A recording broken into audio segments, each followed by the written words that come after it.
Boom. Trigger happy havoc. And I'm gonna continue on with this. Okay, let's go. Everyone, look at each other with the combination of fear, suspicion, and confusion. Are you serious? What is this? Someone killed someone? It is amazing what some people are capable of. Just hold on. Hey, hold on. Don't just assume he's telling the truth. Stop talking. That's enough. Before we do anything else, I'd like to confirm something with the stuffed animal here. If one of us did kill him, that person gets to graduate from the school, right? Huh? What? Come on. Don't play dumb. That's what you said, isn't it? If you kill someone, you get to leave.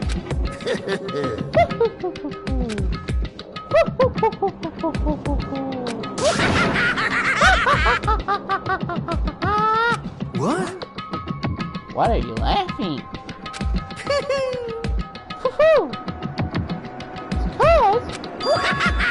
Hey, you're just so naive. You think it's really easy. You could just kill someone and move on out of here. Hey, come on now. You're super naive. Devilishly naive. Hellishly naive. No. The real thing has just begun. The real thing? Now then. Are you ready? Allow me to explain the second part of the rule regarding graduation. Just like I explained before, you must kill someone if you want to leave. Please, sorry. Even if you do that, you still need one more part to the agreement. You have to uphold, remember? Then perhaps... Did I referring to remember rule number 6 of the school regulation?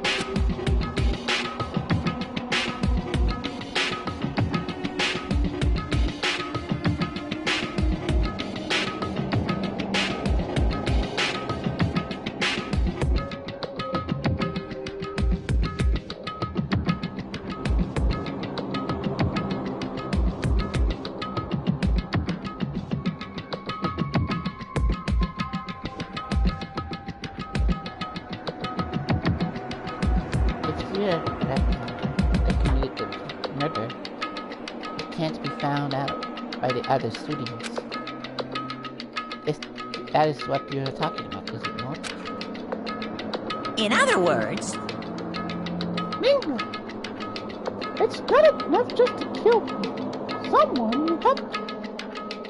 You have to actually get away with it.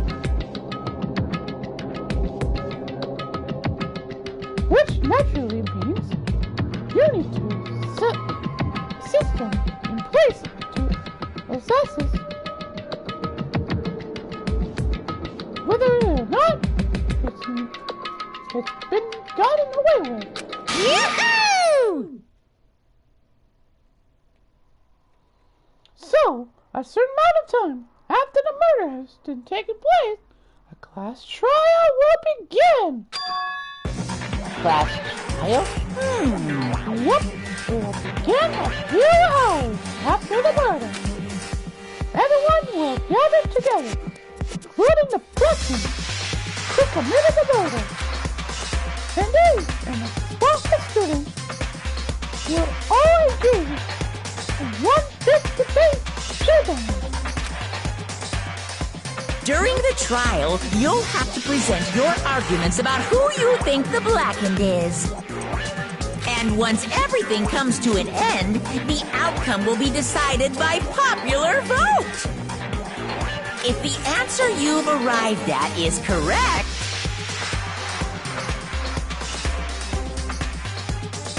only the one that disturbed your peace will be punished. The rest may continue their communal life. However, if you choose poorly, then the one who got away with murder will survive, and the rest of you will receive your punishment. Which, of course, means your school life will come to an end. As far as class trial rules go, that's all there is to it. Well... So, what exactly is this punishment you keep talking about? Oh, well, very simply, What? it's execution. Execution? What? And by execution you mean... Execution is execution. Execution! Electric chair. Bzz, bzz, poison gas. Torn apart like a paper plane in a hurricane. So, to make sure I understand, if we get the culprit right, then only they die. But if we get it wrong, but all the rest of us get executed? Well done. You're a smart little chimpanzee, you are. Look at you. And why you didn't do it without actually saying it. So it's basically what the other will call a right judge system. Or, on a presentation, budgeting. Which means you'll be deciding who you think the killer is. But judge carefully.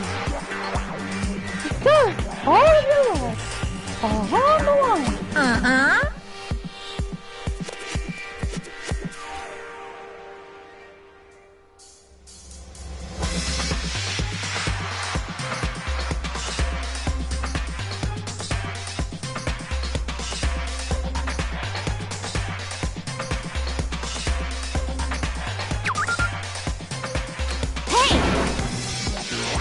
Wait, hold on a second. What the hell are you talking about? You're freaking insane, you know that? What the... Class trial? What the hell is that? I don't want anything to do with this. What's this? Why not? Why waste my time trying to figure out... What? Are you saying you're not going to participate in the trial? Oh, what's such blasphemy? What the hell are you talking What? about? Punishment? Hmm. I might. I don't know. Will you? And keep dark, scared, thinking of something. Shut the hell up. Shut the hell up. Say whatever you want. I'm not going to be part of this. I don't believe it! Stop it! You're the one being selfish. Kill whoever you want. It's got nothing to do with me. People standing here before me. I'm trembling with fear. But I won't give in. It's such evil. It's my style to stick it out and resist to the very end. If you really want to get out of here, you have to go through this first. As he said that, he came charging at him. Although it was more than water. But then... Are you enjoying yourself now? Are you? Violence against Headmaster Monokuma is not allowed. You violated a school regulation. I invoke the mighty summon spell. Help! To me, godly spear, Gunyear! Oh, jeez.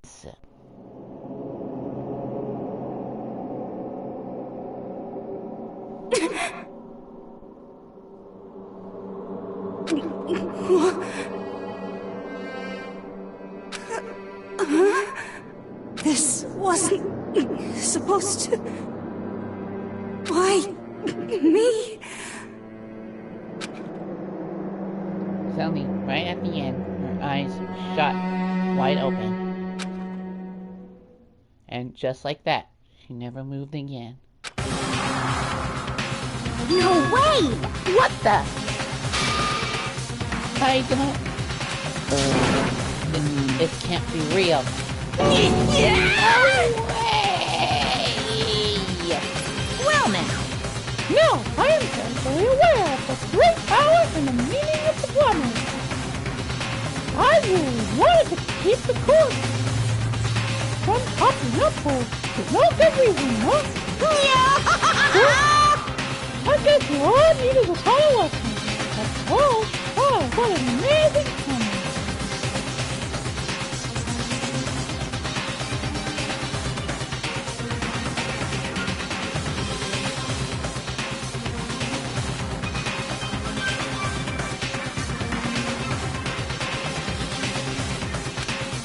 And now, you guys understand, right? now you see just how serious I am. Defy me and you get shot full of holes, exploded, buried alive, disintegrated, etc. So, if you don't want that to happen to you, you just obey those school regulations. Junka's body has been killed with a bunch of spears. An unbelievable amount of blood started pouring out of her body. It was the first time I ever seen the moment someone's life came to an end. Nobody there could deny what they've seen. Junko, who until just a second ago had been our friend, was dead. She died due to murder in simple terms. It was the death of a human being. Hey,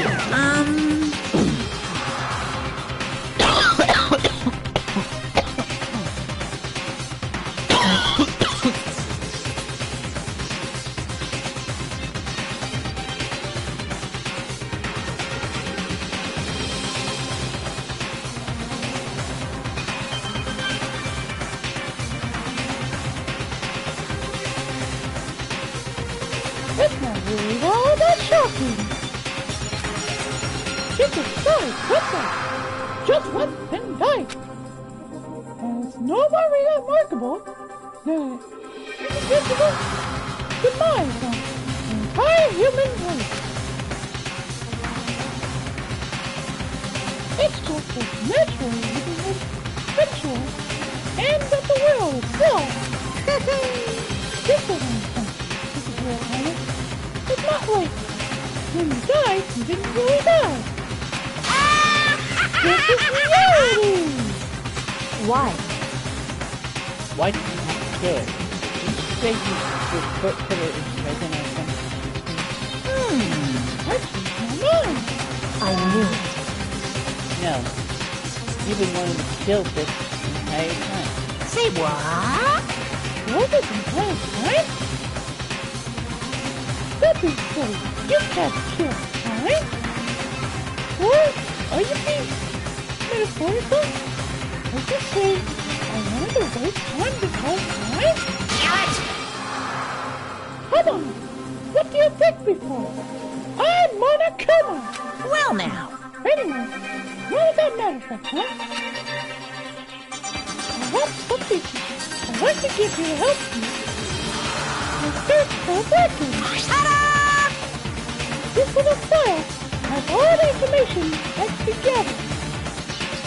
How do you call it? It's the Monokuma file! The Monokuma file. Hmm. I mean, naturally you guys aren't experts at this kind of thing. But you can only do so much with the book. So instead, I think that I've come together with everything. I know about the circumstance and cause of death. What's that? How do I know the cause of death? Yes? The Sargassian came and picked up the whole thing. I got this all go down.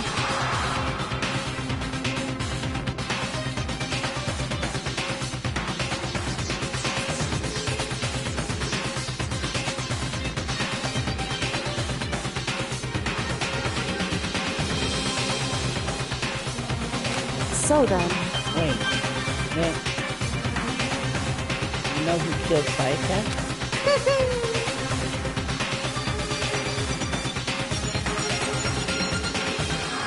If I didn't, I couldn't possibly pass a fair, accurate judgment for the trial. Now what could I? correct. That's a good point. The judge has to be able to make the proper decision. That's somehow comforting. Well, So, here's what your full report is on your investigation. After all, you don't have any choice but to give it your best shot. Seriously, you don't have a choice. Okay, so let me know for the first trial in a little while. And with that, Monokuma disappeared once again. What's wrong with my voice today? I don't understand. What's wrong with my voice?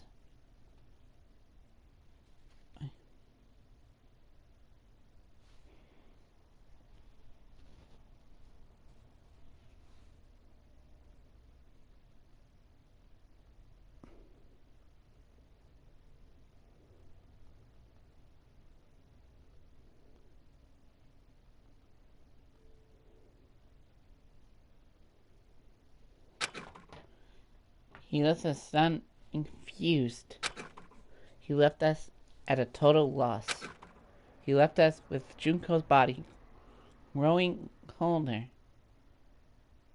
right in front of us.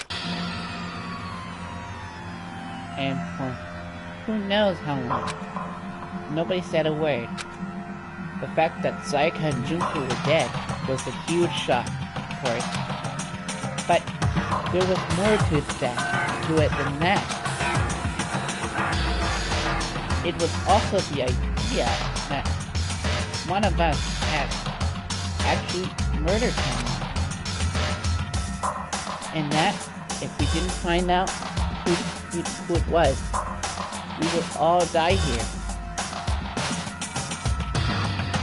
We found ourselves in a situation where we couldn't help but look at each other with open suspicion. It was the worst situation imaginable. And yet, even in such a perversely terrible situation, she didn't show the slightest hint that it had gotten to her.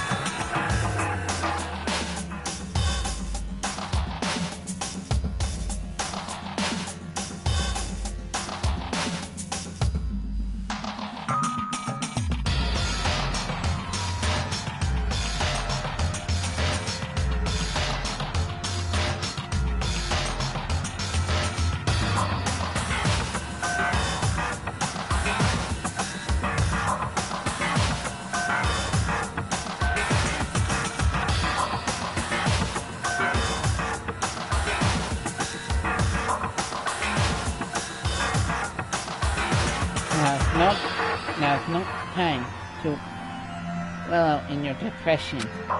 The worst thing we can do right now is lose all faith in each other. That would lead to the same disastrous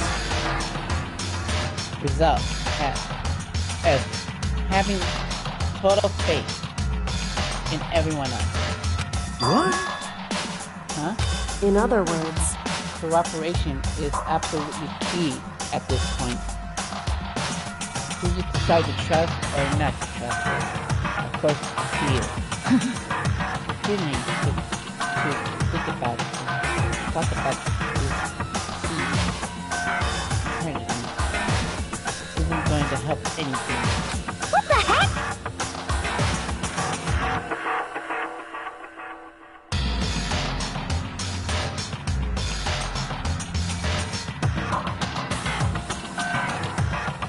Saying stuff like that is just... How many times do I have to tell you? Anyone can't adapt or die. Death is the only thing awaiting those who are unable or unwilling to adapt. If that happens, you only have yourself to blame.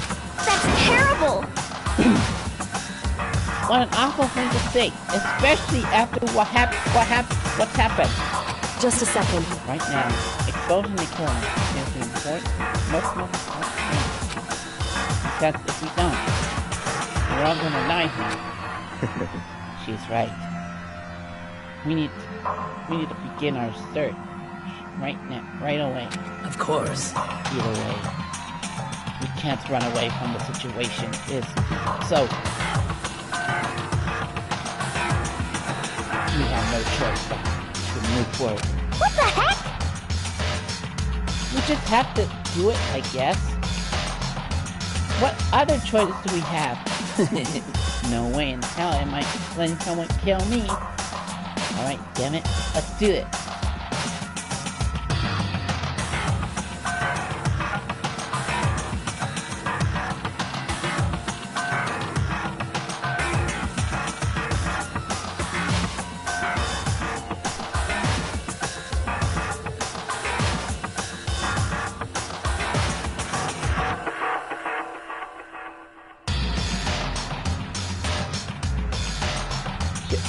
Just have to do it. Everyone kept repeating that sentiment.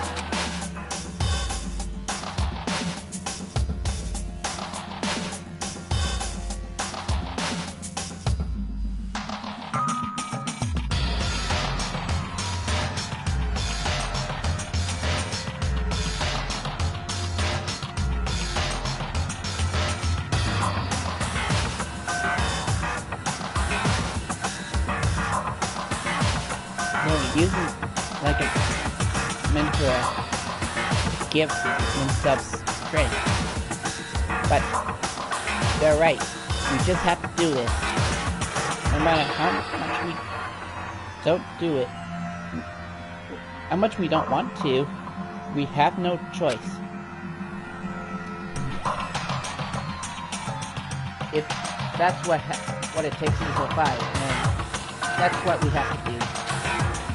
On top of that, there was something I needed to find out. I had to know why Saika had to die. Why she had to be the one. I'm terrified to find out. But still, I have to know. Otherwise, I knew I'd never be able to accept her death. Which is why I don't have any choice. I have to do this.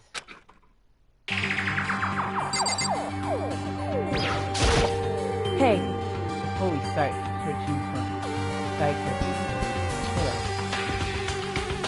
we need to decide what to do about securing the crime scene. What do you mean?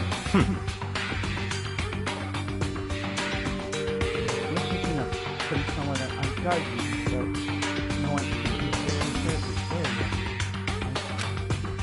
After all, if the culprit decides to destroy the evidence, we're pretty much screwed. Hey, In that case, I don't mind doing it. I don't like having to change anyone. I'll let you guys figure out who killed that chick. Okay. And you can let Mom know. Up to me. No, you can't just what? Why?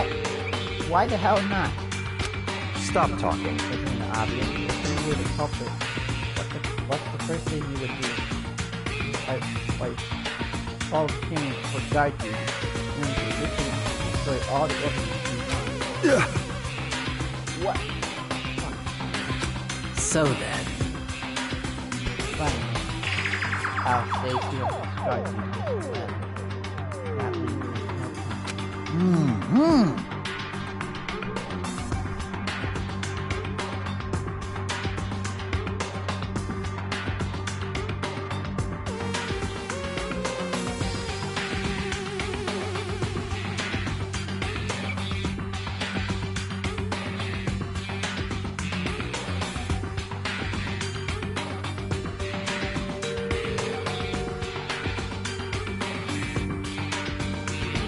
People say a collab creates the chance with the two men with their stats.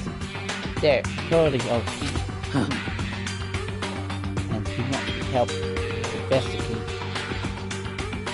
what can say the rest of you. But I'm still pretty freaked out, but I'll try. Just a second. Huh? Well, isn't there something else we need to discuss? Oh yeah.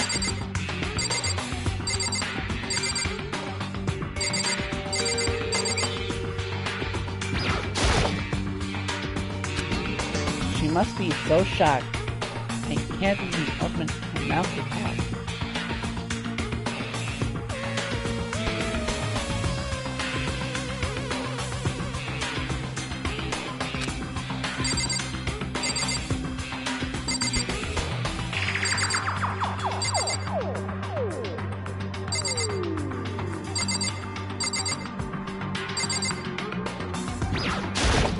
what the heck? I hate this, but still, we don't have a choice. We have to figure out who did it, or else we're all dead. Huh? Is this really happening? Don't fuck with me.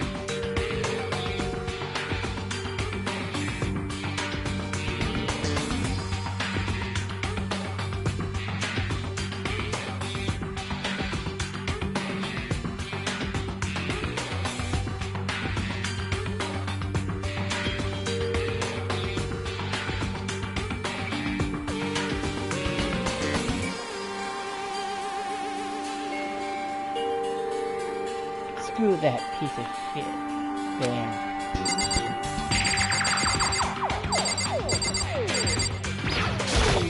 Oh, So, you finally noticed. What the crap? Huh? Notice what? I was looking through the whole file you see. And I noticed something very obvious, very unusual. huh? Okay.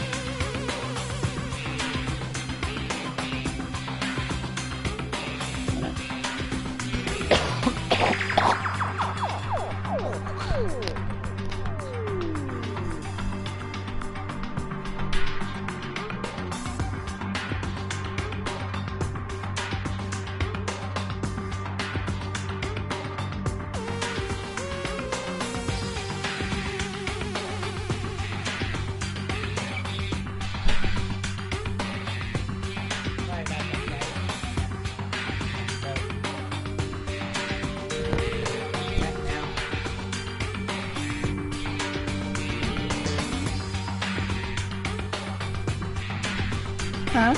What are you talking about?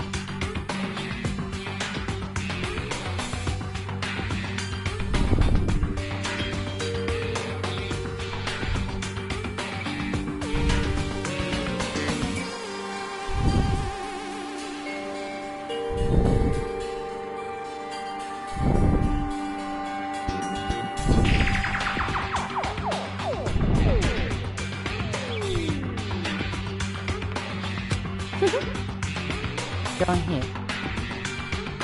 Take a look.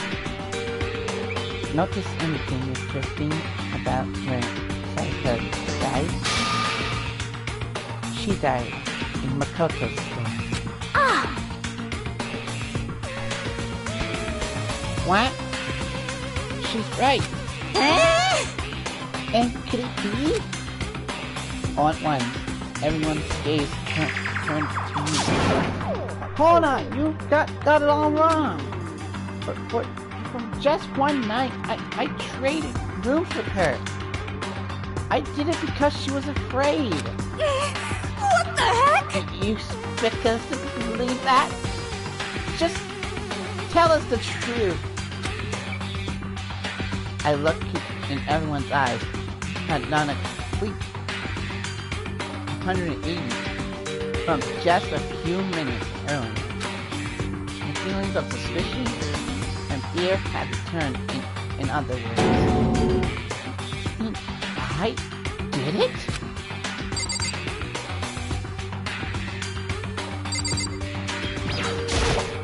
Huh? Huh? What's going on?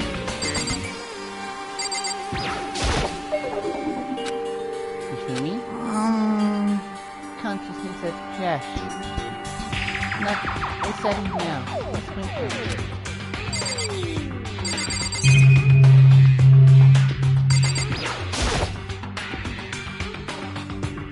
I gently placed my hand on Drew's lifeless body. I touched her wrist. What? And stuff, but she really is dead.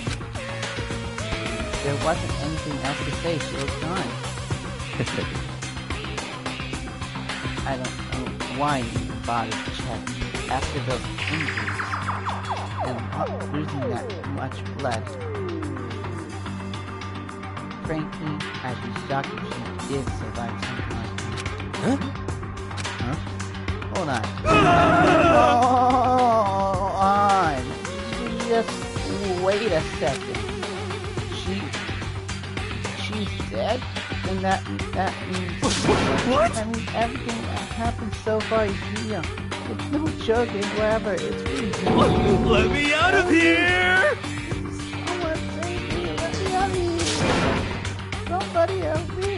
What's your problem? You're just now accepting that. So then, Are we all done talking? You check. You need to continue our investigation soon. At this point, should split up. We need to get to the bottom of it and find out if you feel safe.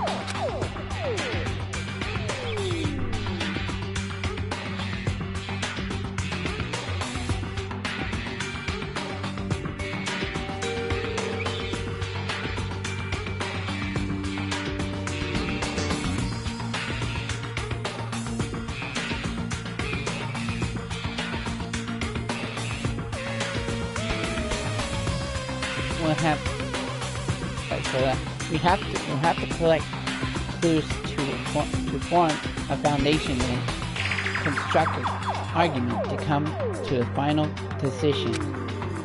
If we get this wrong, so... well, do I really have to say anymore? Actually... I'd rather you didn't know. Goodbye. Everyone, time for goodbye. With that, Kyoko hurry out of the room. Goodbye. I'll be going too. Just like Kyoko. Before we realize it,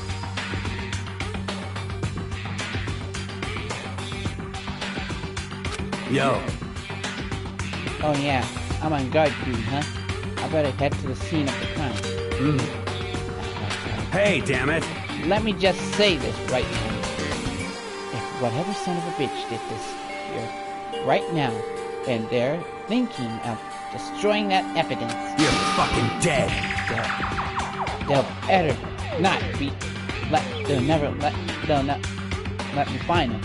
I'll skip the trial and keep their goddamn skull in the cell. I'm serious. I'll fuck them up. Letting his deadly words hang in the air, he and Sakura, sorry. It's Sakura, sorry. I'm used to Sakura. I'm used to Sayaka.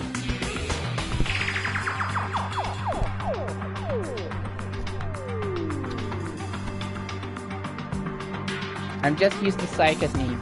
It's Sakura. Okay, here we go. So, But, I mean, we're not detectives or anything, you know? And we're gonna investigate a murder? How do we even do something like that? anyway, We don't really have to do anything in particular. We already know who killed Sayaka.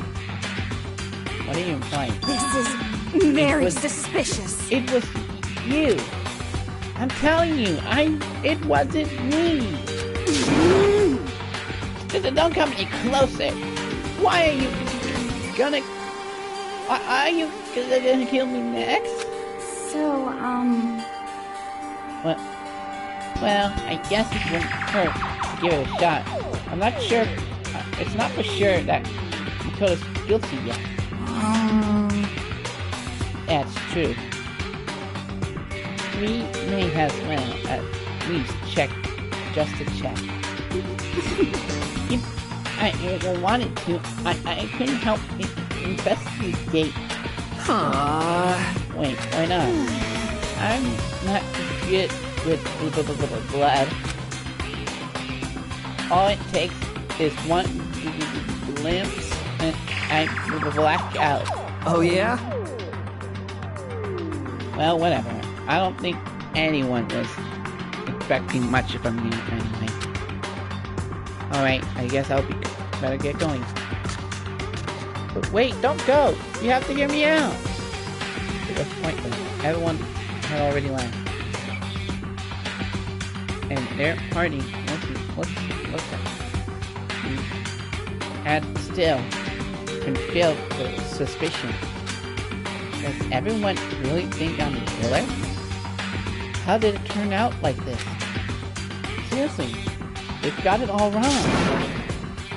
Why do they have to suspect me? I have to do something. Otherwise, everyone will...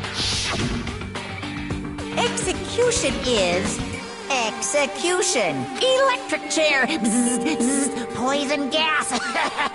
Torn apart like a paper plane in a hurricane. I can't let that happen. I can't let things turn out the way Monokuma wants. All I have to do is find out who really did it. Who really killed Sayaka?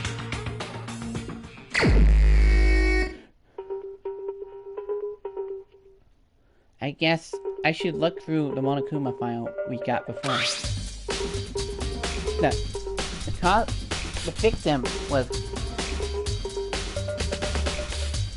Sayaka Maizono.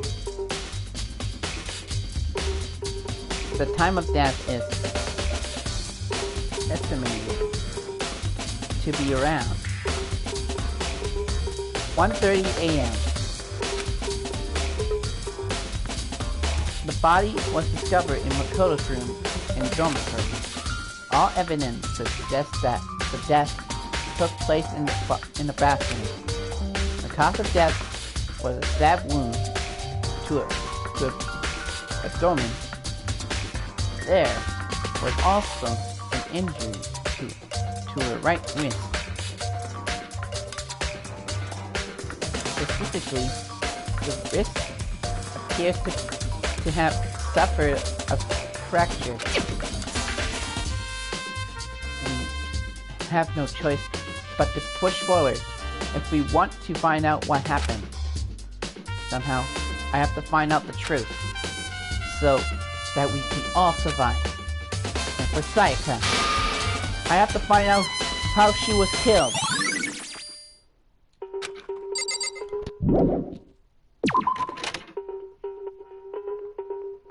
Investigation team.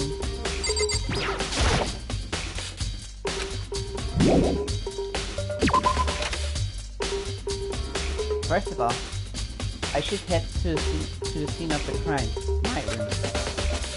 We won't make any progress without without investigating more. So I headed to my room, where Sayaka's corpse still remained. I better examine the state of my room a little closer. That might reveal something new.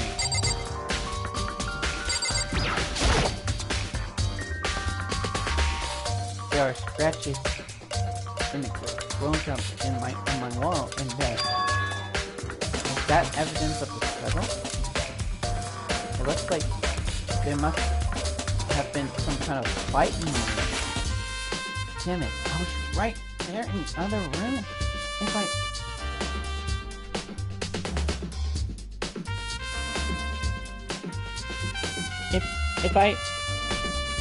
If only if I heard something great, that would not have been possible. Huh? Don't you remember? All of our rooms are completely soundproof. So something could happen in the room right next to you, and there's no way you could know. Well, perhaps there was another of Monokuma's strategies creating an ideal setting for the murder.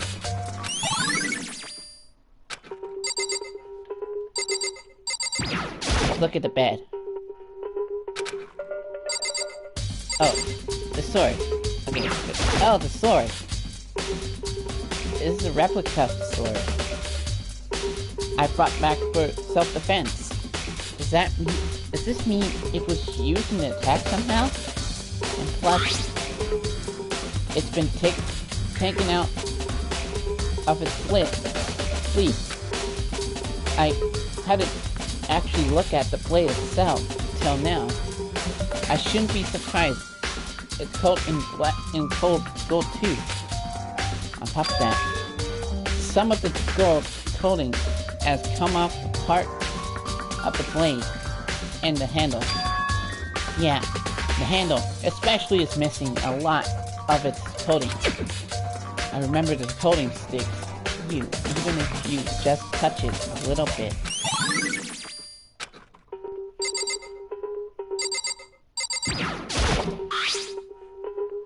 There's a key on the ground. It has my name on it. So, this must be my room key, if I remember correctly. Huh. That's right. What happens to trade keys? When we switch rooms, we switch keys too. So, Sayaka would have had the key here in my room the entire time. But wait, if that's true then, how did the killer get into my room in the first place? Could Sayaka have forgotten to lock the door? No, that seems impossible.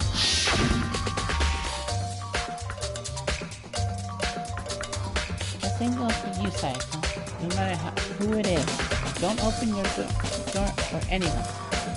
Even if I'm sure it's you, I absolutely won't open it. Otherwise, what's the point of even switching? After saying that, there's no way she would have forgotten to lock it or opened it for any reason.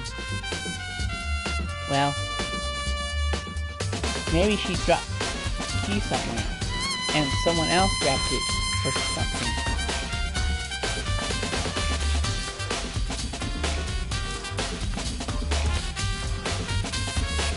No, that's not possible either. Saito was right in here when we switched rooms. And with how scared she was, she wouldn't have gone walking around, so she couldn't have dropped it. So, how did the killer?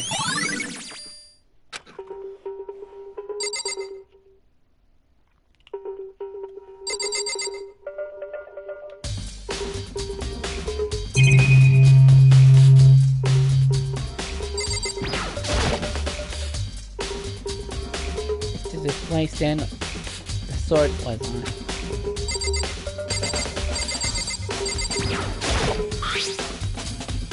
Huh?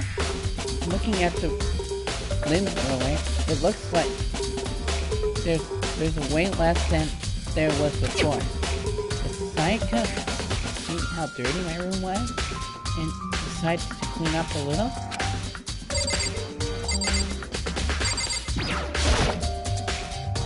This is the replica sword I brought back to protect the fence.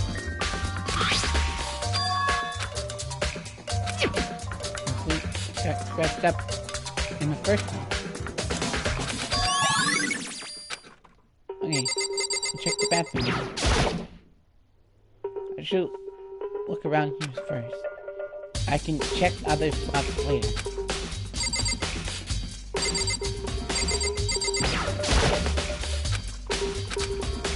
What the fuck? Hey, Kyoka. I quietly called her name while she was investigating the area, but... What are you doing? Isn't it obvious? No, not really. I'm searching. Searching?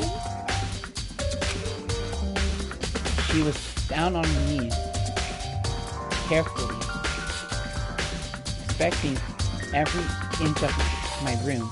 Did you lose a contact or something? I don't know what she's doing exactly, but she seems to be concentrating pretty hard on it. But a few seconds later, she suddenly stood up straight and said, Listen. "Are you a clean freak?" Huh? No, I don't think so, but what? Nodding, she glanced around my room one more time. I see. Interesting. What's interesting? Hey, Just as I suspected. There's something unusual about your room. Unusual?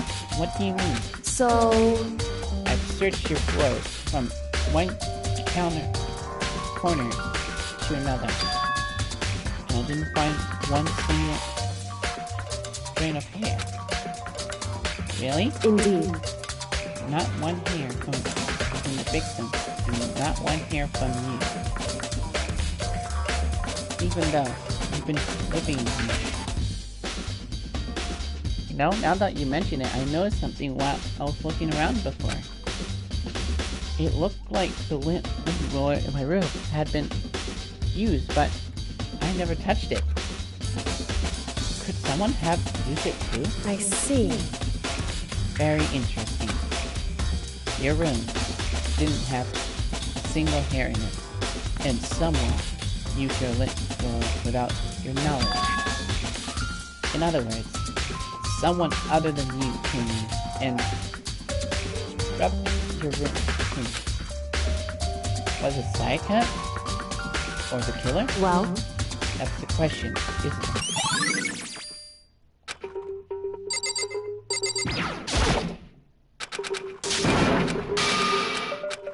I wanna...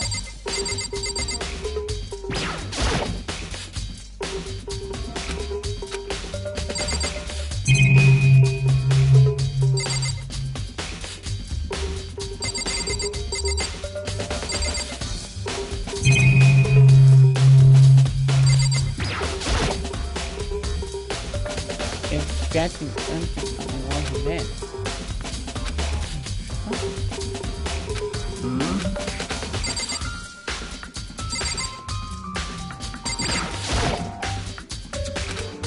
Okay.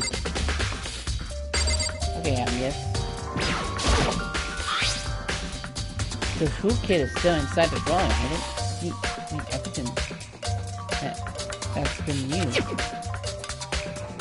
Which makes sense. I guess it's mine, and I haven't had any reason to open it.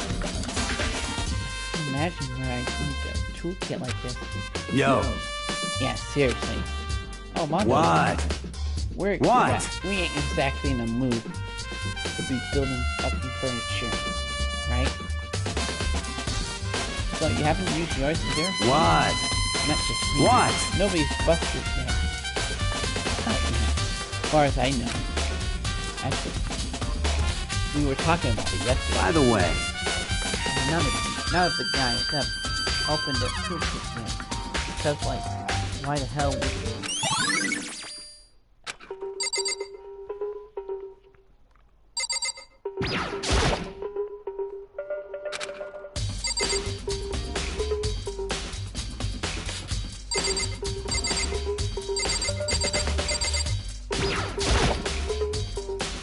The bathroom. And on the other side of the door. No, I can't let it get to me. I can't afford to freeze up now. Forcing myself to push my panic down. I step into the bathroom. Looking at her made it painful. Clear it wasn't a dream or an illusion. She had lost everything that made her Sayaka. All at once, I was overcome with dizziness and loose. The urge to burst into tears. But I can't. I can't hesitate now. Why did Sayaka have to die? I have to uncover the truth. I have to find out what happened. I wanted to give up. I wanted to collapse. But that thought held me up and supported me.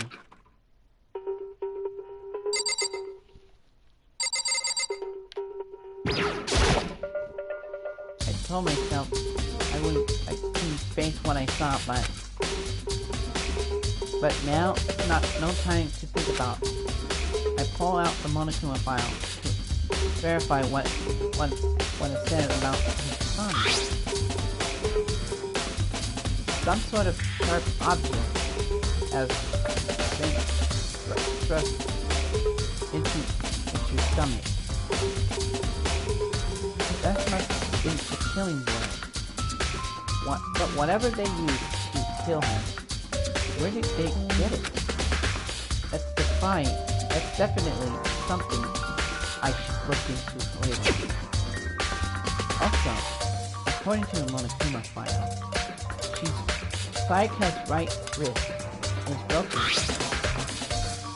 Her wrist does look swollen and bloody, that's for sure. But there's something sort of glittery there on her wrist. Right there, where her wrist was all swollen. There's something glittery. That definitely concerns me. Another thing that concerns me is... There's some blood on it. Left and left. That's it. All are totally spotless, so how come only her left finger? The stab wound in her stomach is what killed her, so when she broke her wrist, that must have happened early on. I mean, how would her wrist get broken after she'd already been killed? So, it's very possible she broke her wrist during the struggle. The killer attacked Sayaka in the main room, which is when her wrist got broken. After that, the killer cornered her in the bathroom. Where they inflicted the deadly wound.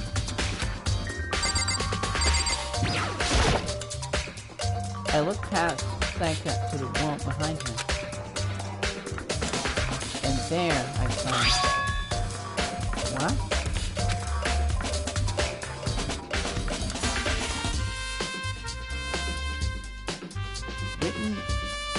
Written in blood were the numbers 11037. Did Sayaka do this?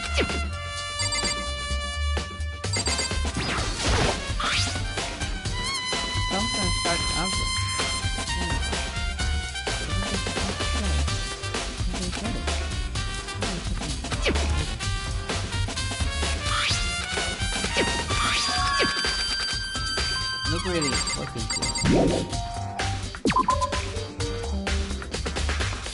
It would seem... It looks like he found it, right? This photo? The bloody number. That's mostly scientists saying that. I don't see something written in blood before. It really was the final message.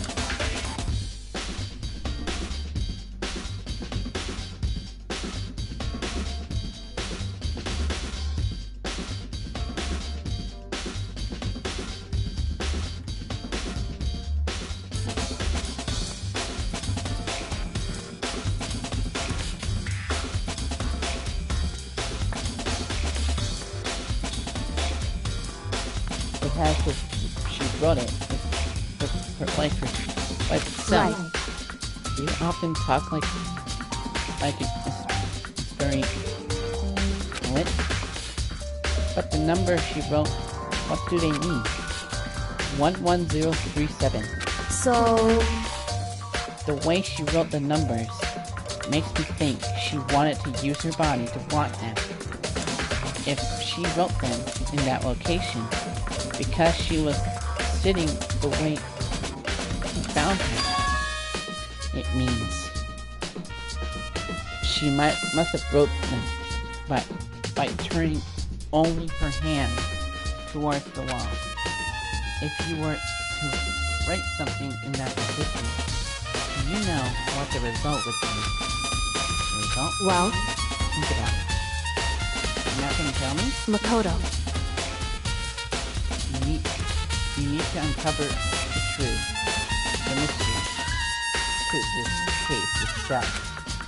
Otherwise, the case will end and it will remain inconvenient. I have no idea what you're trying to say, but it's obvious you're not going to tell me.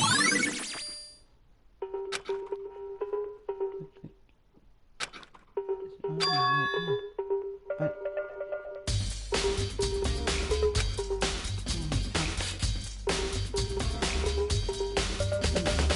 that it comes to me. Better to ask them that program. Makoto. There's other things I want to ask you about. You know how to start your bathroom.program. Okay? Oh, you mean how it got stuck? What? Like stuck? Yeah, I guess I'm the only one who that the door doesn't fit in the frame quite right. But when I first tried to use it, I thought it was just locked. But once I learned the trick, it opened, no problem. Correct. So the door doesn't quite fit the frame. But actually, I'm referring to the broken doorknob. Huh? Doorknob? That's right. Well, try closing the door. Bathroom door. I'm sure you'll see right away what I'm talking about. I did what Kyoko said and shut the bathroom door. Huh? Doorknob.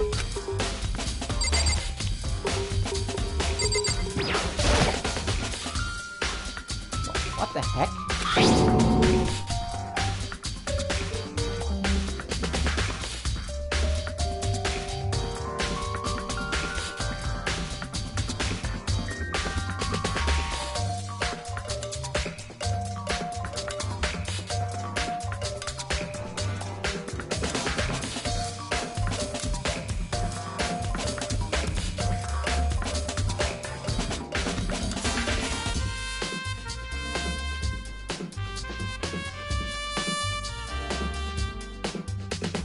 The doorknob's practically about to fall off. Why is it like this? It would seem... Someone must have used a screwdriver or something similar to unscrew it. Whatever it was, it's obvious that this was intentional. What? It was intentional? Why would someone want to do that? So...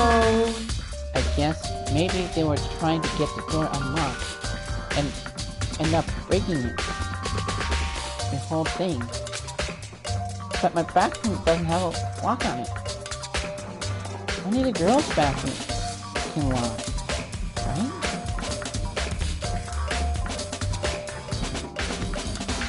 She stood there for a while, lost in thought. Then, apparently, struck with a sudden realization, she shot a question at me. Just a second. I have just one more question for you. You mentioned earlier your bathroom would get sucked, right? Did you tell anyone about it? Well, I did tell Saika about it last night when we switched rooms. So, what you're saying is only you and Saika knew about it. Interesting. She had a slightest hint for a smile on her face. I got a sense that she really starting to get into all this. I see. And that clears that up. Huh? What clears what up? I'm so lost. Goodbye. Well, see you later. As if forgetting I was even there, she suddenly turned and left the room. I still really don't understand any of this, but I haven't given my room. I already given my room a good once over. Maybe I should look around somewhere else. I should start looking into where the murder weapon might have come from, and also I should look into DVD Psycho. If Psycho's dead, I have no choice but to see for myself what it was in that video. And on top of that, I'm sure there are some other areas worth checking out too. Maybe I should see what everyone else thinks, if they'll even talk to me, that is.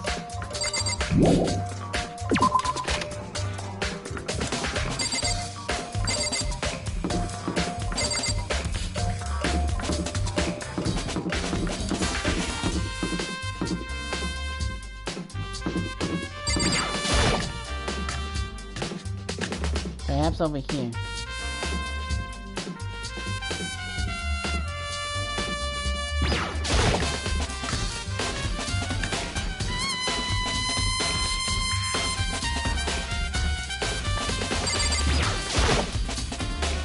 There are all kinds of kitchen lamps here. Big, small, but it looks like one of them is missing. It was missing from the very beginning, or I better see if anyone here knows about it.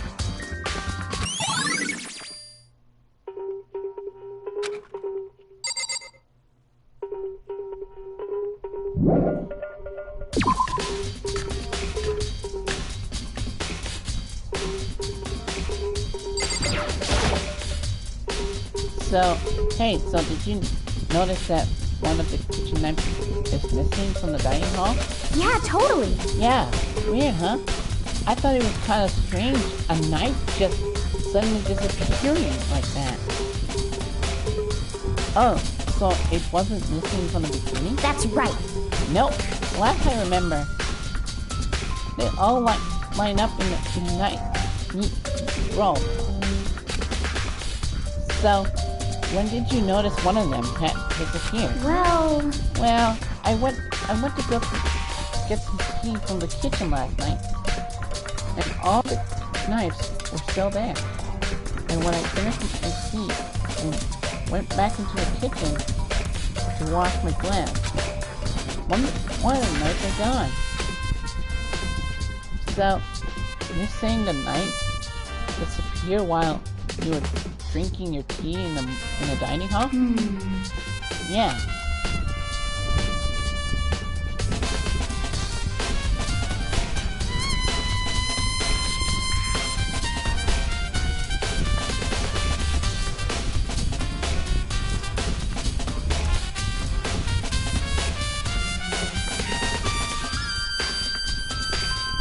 other words, they were right there. You were right there in the dining hall when someone came and took it. Then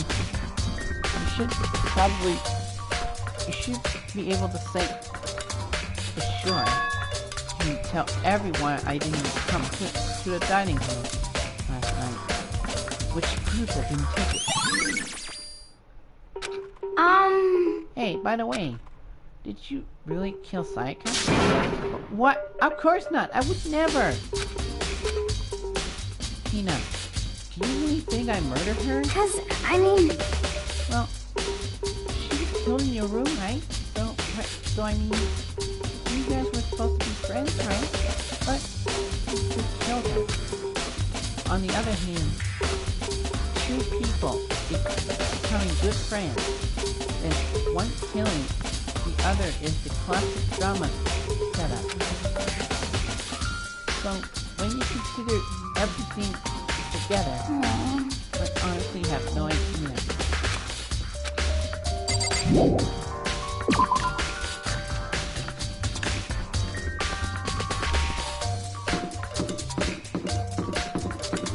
I'm gonna ask Fumi. Very strange. Mr. Naive, how was Miss Mizono being in your room? Let me just say this. Most suspicious. I absolutely will not allow you to dispose of any evidence in the trash. You really think I'm guilty? Let's go to the trash room.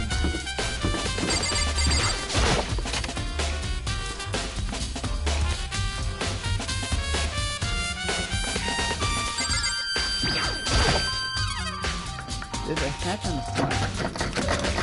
Oh, what fudge? It must be locked.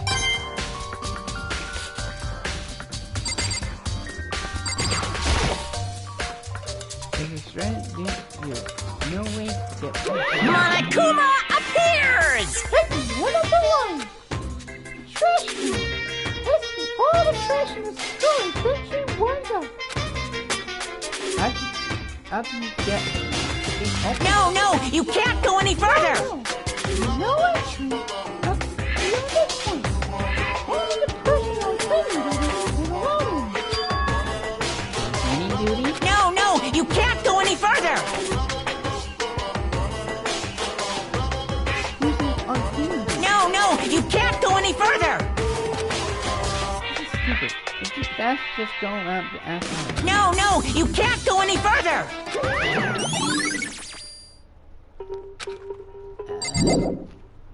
I know who it is. It's Ifumi, right? It's Ifumi, right? Ifumi. I'm looking for whoever on cleaning duty. As a matter of fact, that's me. Why do you ask? It just so happened Monokuma talked to me yesterday and asked me to take care of things. Without someone on cleaning duty, the school would be flooded in trashy notes. So I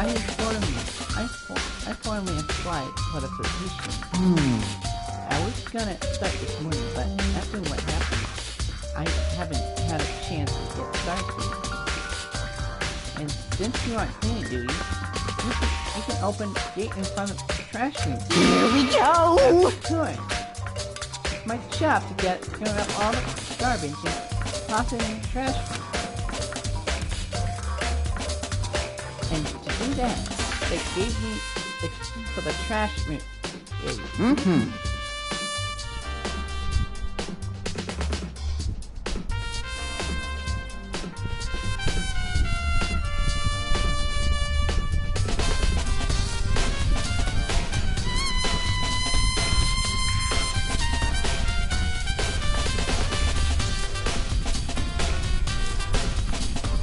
But they're supposed to rotate once a week. So eventually you'll be in charge. Very strange. Hey, wait, hold on. You need a key to get in the trash room, and only the person on cleaning duty has access to the key? What's the point of getting all that trouble? Why not just leave the trash room open all the time, so we can throw things out whenever we want? That must be more convenient. So in other words, Actually,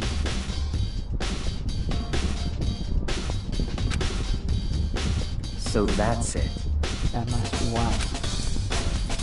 If anyone could go in, out of the trash room whenever they wanted, then destroy evidence would be easy. The thrill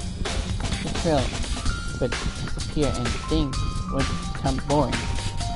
But boring? Hey, listen! Anyway, more important than that. Hey, you bastard! Hey, Betty, why'd you want the cleaning duty gig anyway? Oh, I just decided to volunteer because for something I knew no one else would want to do. What's the big deal? You... Liar. I know why you did. Is it, like... You want to dig through all the girls' trash, looking for, poking around at it. there's no way to What are think you about talking this in a about? common sense kind of way. What are you talking about? All my love is for 2D, You know what I mean. but there's all kinds of trash figures like that. Maybe you'll get tired of 2D and then turn it. I would never get tired of 2D.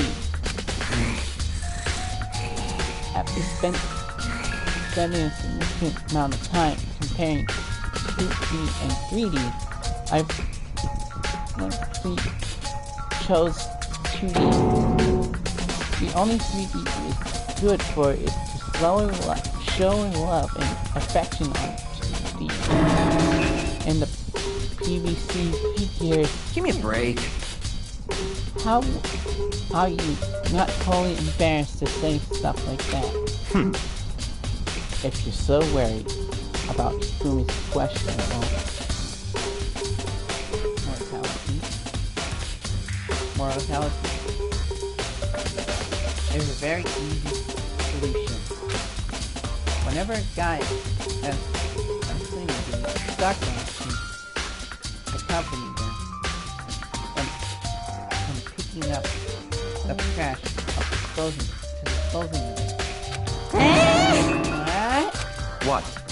If you're so innocent as your team, where's the harm in this?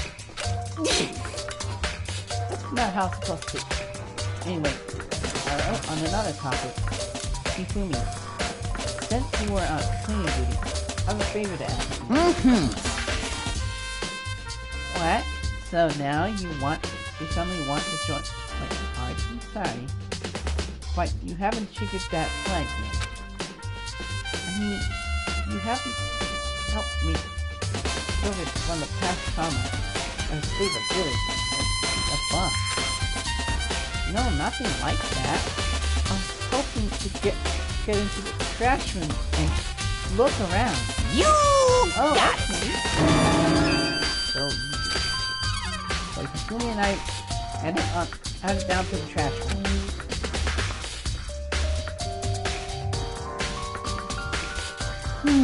We like to open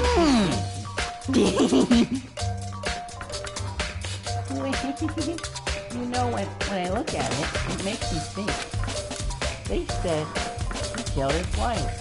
He learned how to get by on the inside, but he never stopped dreaming. Get busy living, or get busy dying. He said, so him and Rita, they found themselves a way out. Whatever, please just hurry up. Okie dokie, leave it to me. Hifumi pull a key out of his pocket and use it to flip the switch next to the gate. Then, Mr. Naegi! however, Mr. Naegi, Without a doubt. Surely you aren't planning to use the trash room to destroy evidence, are you? You see, you planned it all along. No! I just wanted to see if the actual killer had tried to destroy any evidence or not. You want to see if she left anything behind. Hey, maybe a parallel universe. Whatever. Let's just hurry up and keep looking.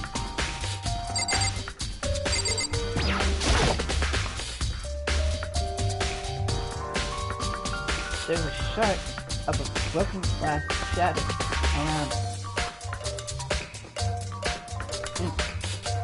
in front of the incinerator. It looks like it used to be some kind of glass ball, just about big enough to fit in the palm of your hand. Is this perhaps it? You know what this is? If you let all seconds of dragging for and rescue it. This isn't Dragon Ball, you know? Well, keeping aside, it's the kind of thing you might on any big city street corner. Did you just reference Dragon Ball? Don't ever do that again, okay? Here's into and it was showing you a glimpse of the future. Just like that girl that who was on the quiz. Just find that one guy. You're stop it. Yeah, I get what you're trying to say, but who did this particular ball belong to? There's only one person who could be. They should all still be in the gym. I better go find out soon.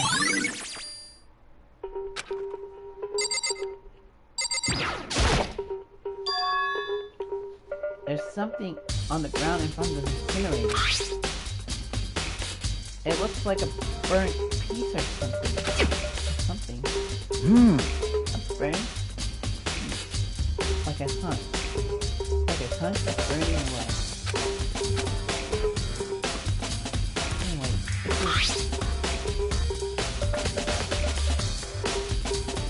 it looks like a piece of cloth in the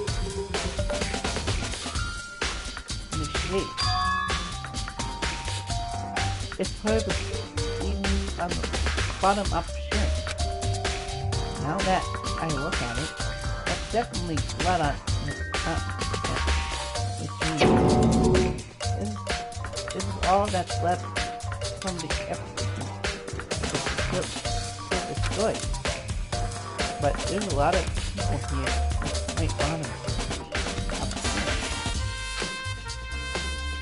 This isn't enough by itself to figure out who the killer is.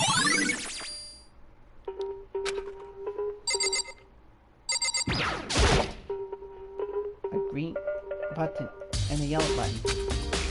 No doubt they'll relate to the big mechanism. This is an incinerator. It's way in the back part of the trash room. It's a good 30 feet from here to here. And it's on right now. See the green and the yellow buttons next to the mouth of the incinerator? Yes, indeed. It's pretty simple setup. Press the green button, get it going, and the yellow button, turn it off.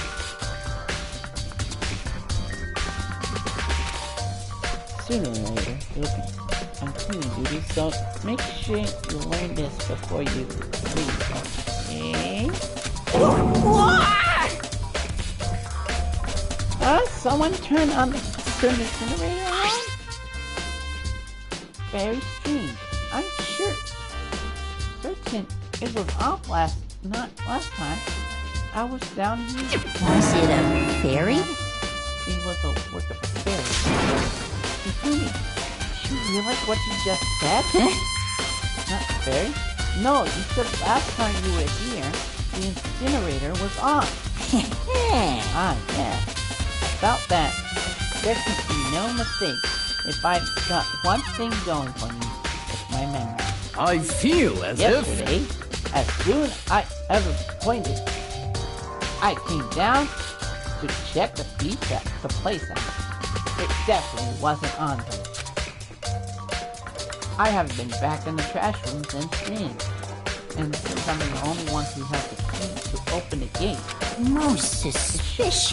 impossible for the incinerator to be on, or yet. So that means someone was able to turn on the incinerator without opening the gate. And how is that possible?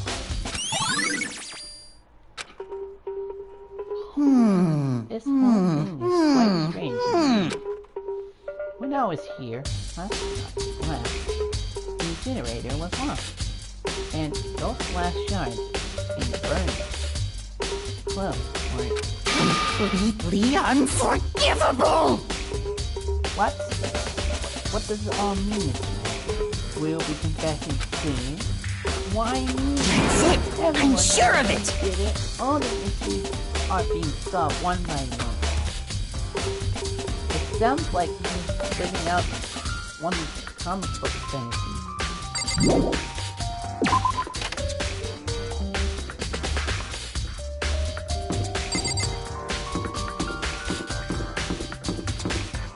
There's another person.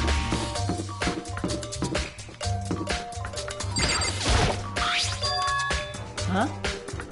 It's definitely my room, but the nameplate has Sayaka's name on it.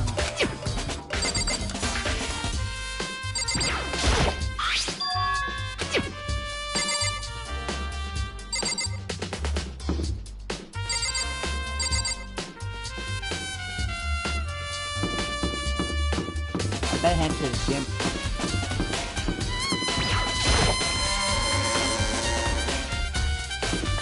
Accomplish you now.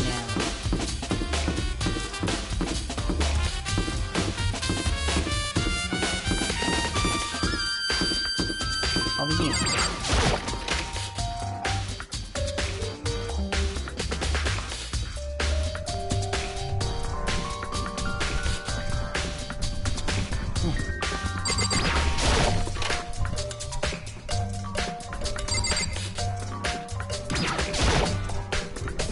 Hey, Hero, can I ask you? No, I gotta get out of here, now. Get out now. I had enough. Good, break free. Hero, snap out of it. Huh? Makoto, what are you doing here? What? Hey, does this look familiar? That's my crystal ball. It's all smashed. What the hell? What the heck?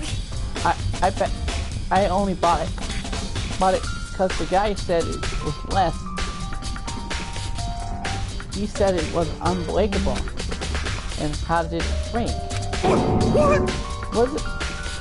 Was it actually just made of glass and not crystal? Did that guy totally dupe me?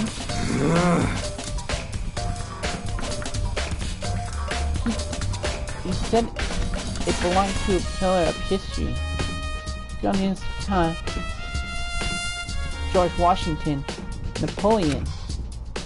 He said whoever controls that crystal ball controlled the... Well, was that totally all BS? Let's put that aside for now. So, you can say without a doubt that it belongs to you. Yeah, that's mine for sure. I totally forgot it in the laundry room last night. Someone must have come by and snatch it. You left it in the laundry room? That means anyone could have found it and taken it. Thanks, Hero. That's all I need. Sure. By the way, I'm almost afraid to ask, but how much did you pay for that thing? Everything I saved up from fortune telling for 2 full years. Oh, came down to be like $1 million. $1 million? That's pretty cheap. Actually, I mean, considering it gives you the power to control the world. That's just too stupid. That's just too stupid. I can't even feel bad for him.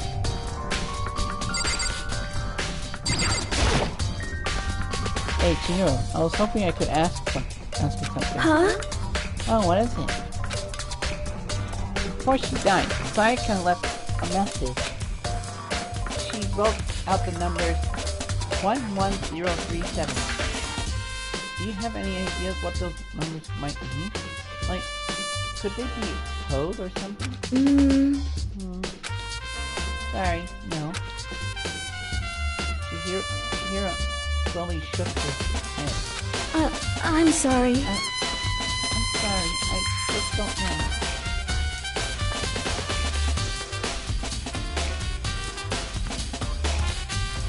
Okay, no, don't worry about it. Don't tell me. Even if she didn't, even if she doesn't try. Well, she maybe knew more than she was letting on. No,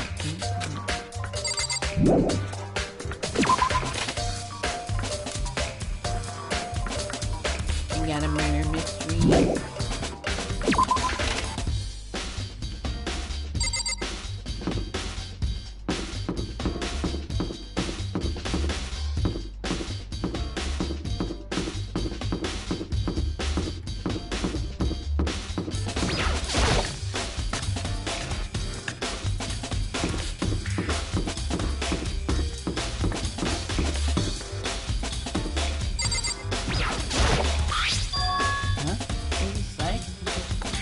Sayaka's room, right?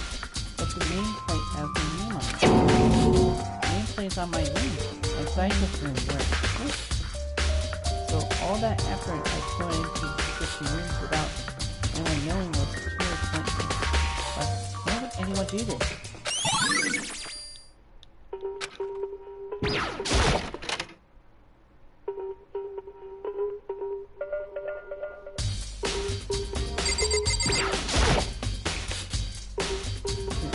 One thing in the trash. Yep, the TV was Sayaka's name on it.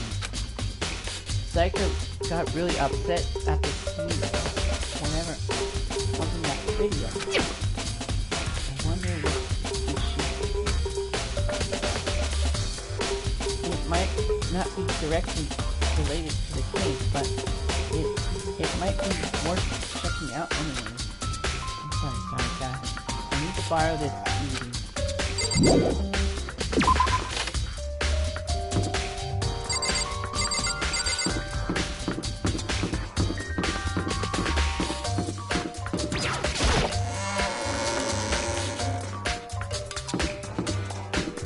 I can feel it. I can feel it, guys. I can feel it.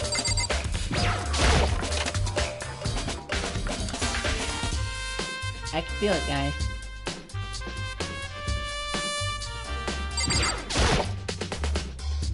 I should be able to use this to see what's on the DVD.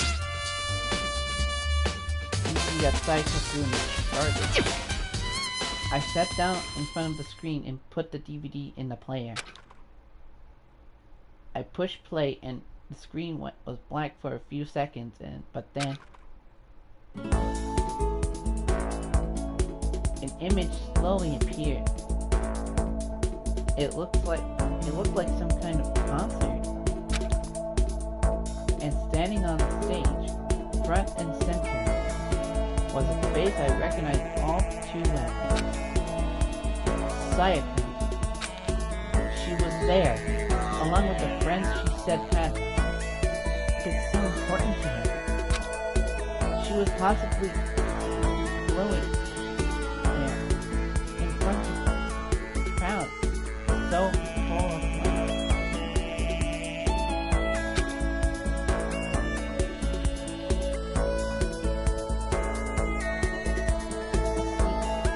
Seeing that image made it even harder to accept. Except that she was dead. My vision started blur and darkening, and then her voice, I despise so much, began to float out, speaking. Sayaka Maizono, the ultimate pop sensation, lead singer for a world-famous all-girl pop band. For these girls, the glowing spotlight only made them that much more beautiful. But Suddenly, the screen went back black, dark, and in the next moment, I saw something I could hardly believe. What the? Sayaka had disappeared from the stage. She was in ruins. But what I noticed even more than that was the figures of the other girls who had all simply collapsed. this ultra-successful team suddenly fell apart. None of them will ever perform on stage again. None of them will ever feel the warmth of the spotlight. For Sayaka, there's simply nowhere for her to return to. So here's the billion-dollar question. What, oh what, could have caused the group to go to pieces? Look for the answer. Without warning, their video cut off.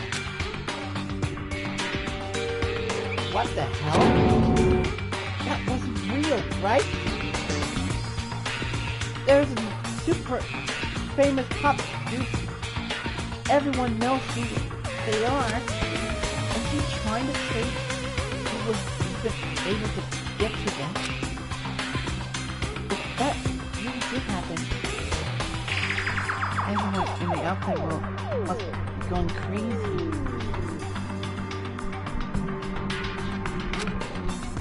What kind of person would take things this far?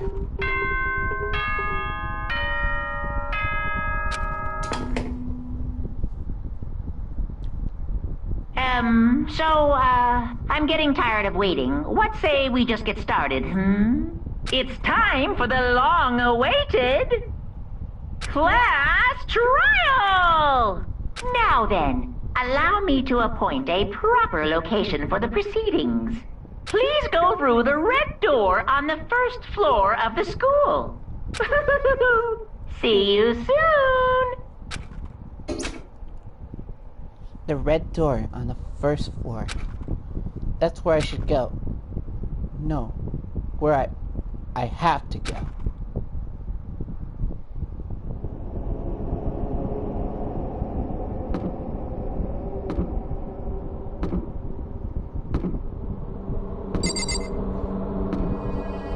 Here we go.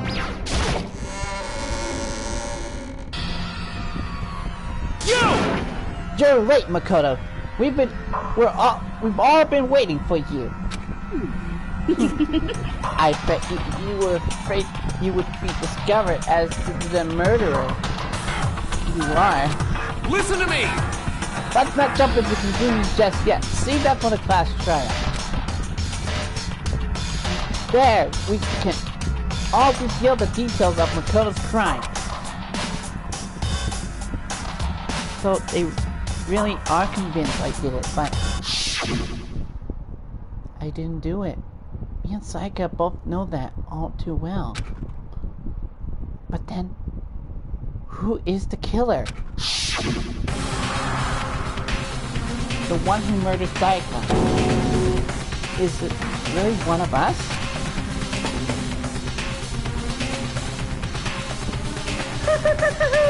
Is everyone here? Okay then. Please board the elevator in front of you, which will transport you to the courtroom, where all your fates will be decided. I'll meet you all down there. I'll be waiting.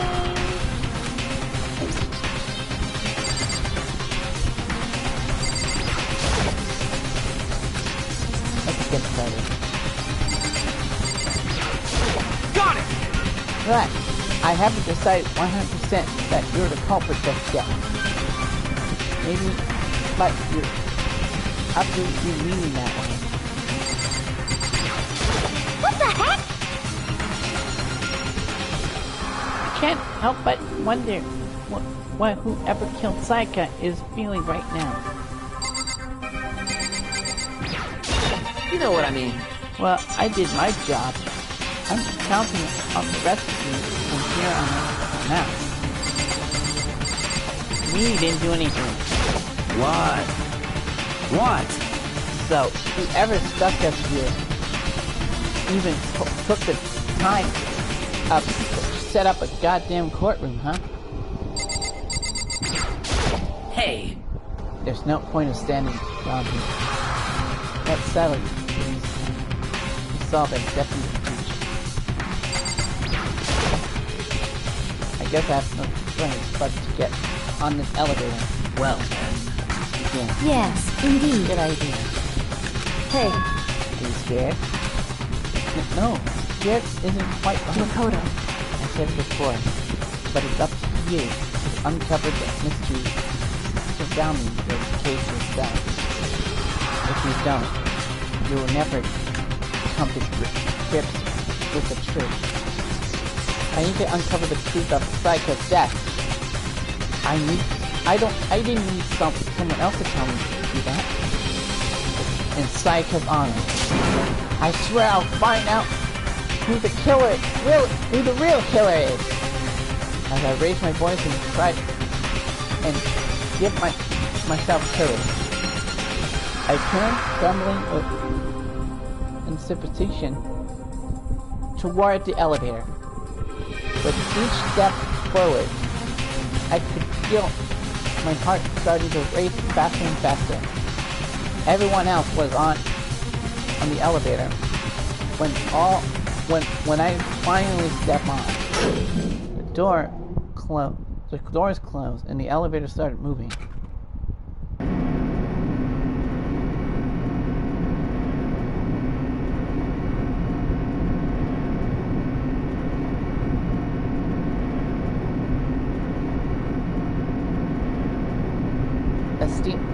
The steel box descended with heavy clunking sounds towards the school's basement.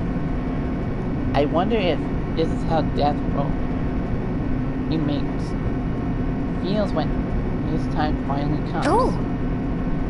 Than that, is it not more like the defendant waiting to receive his judgment? Oblivious to our shared anxiety, the elevator lowered us further and further into the bowels of the school.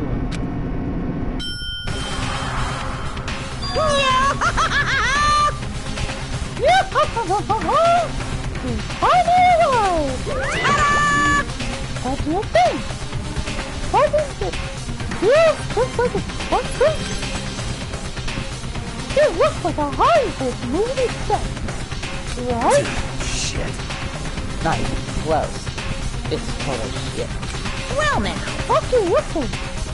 Everyone, find your assigned seat and sit down. Yahoo! Hurry up now. Hurry up.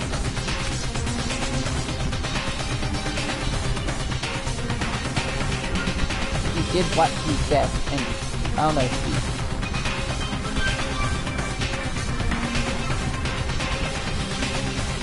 Well, it's more like standing up.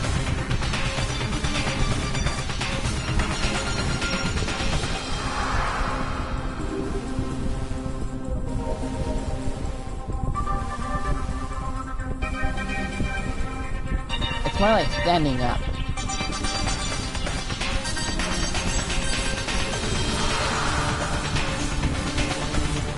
The seats were arranged in a giant circle. It was set up that everyone could see everyone else, which also meant to be easy for anyone to transfer their intention of you onto anyone else.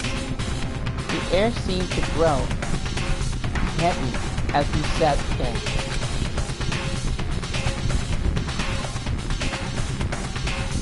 And so, the curtains on our first case opened. A deadly judgment, a deadly deception, a deadly betrayal, a deadly riddle, a deadly defense, a deadly fate, a deadly class trial.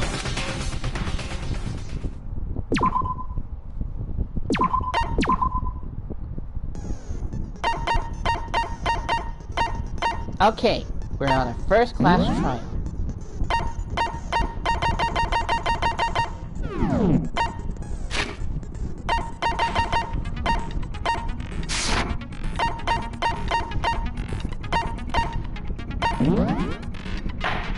Let's do it now.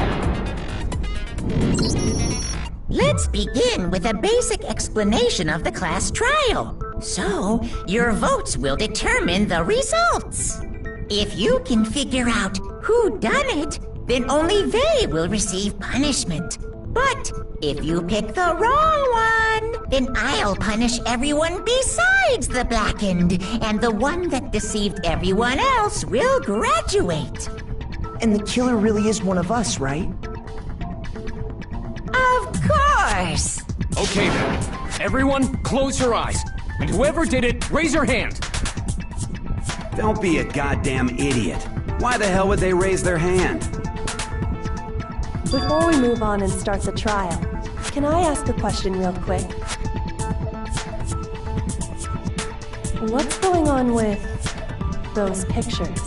I'd feel awful if they got left out just because they died. Friendship penetrates even death's barrier. Friendship penetrates? Okay, but what about that other empty seat? There were only 15 of us to begin with, so why are there 16 seats? Oh, no reason. It's just that our little courtroom here can technically fit up to 16 people. Okay, that about does it for the preamble. Get ready to get started. First up is the case summary. Now, let the class trial begin.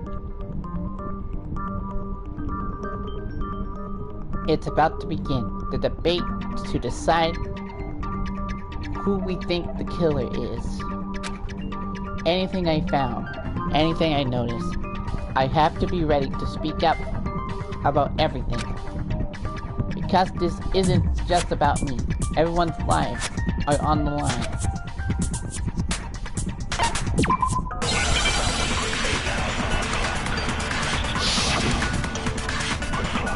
Let's do this.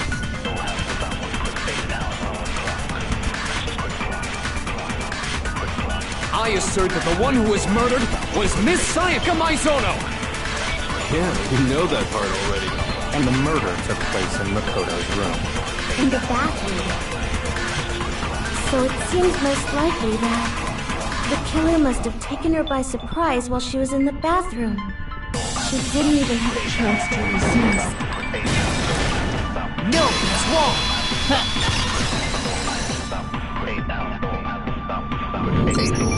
Just a second, Chihiro.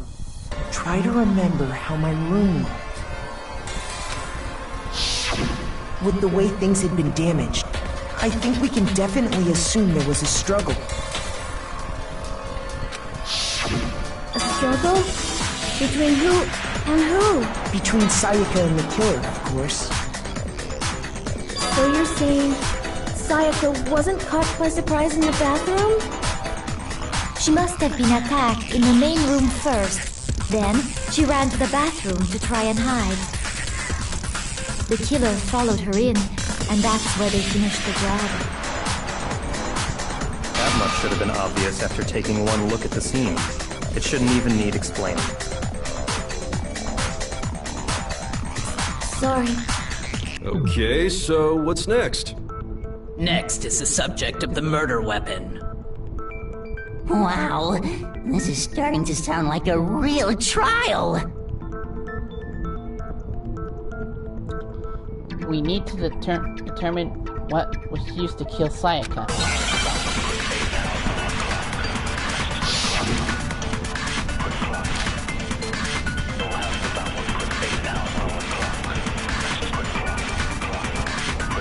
So what was used to kill her?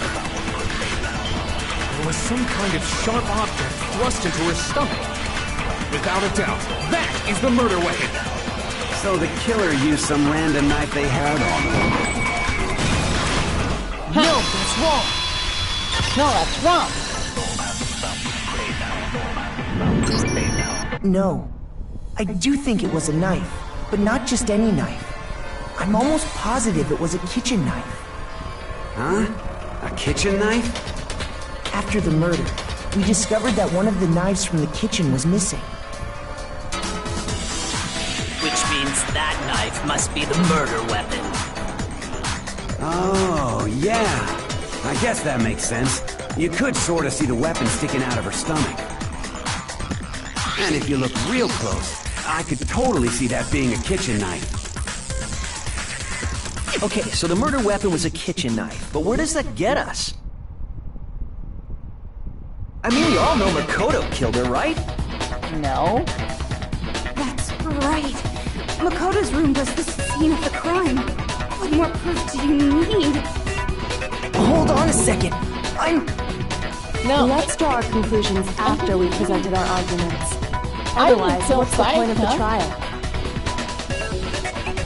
Well, we can talk all we want. It's not going to change that conclusion.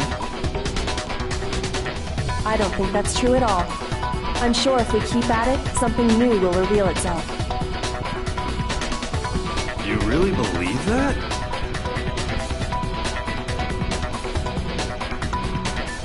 She's right. There's gotta be a breakthrough somewhere, just waiting for us to find it. Because I know damn well I'm not the killer.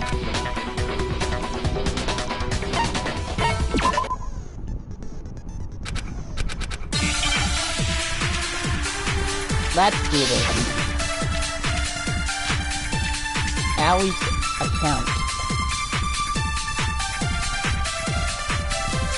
So I guess there's no question that the kitchen knife was the murder weapon. But where does that get us? Makoto must have taken it from the kitchen, right? Perfectly clear. The knife disappeared while you were in the dining.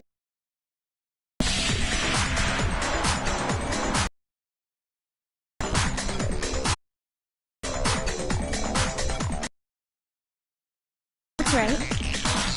And at any point while you were...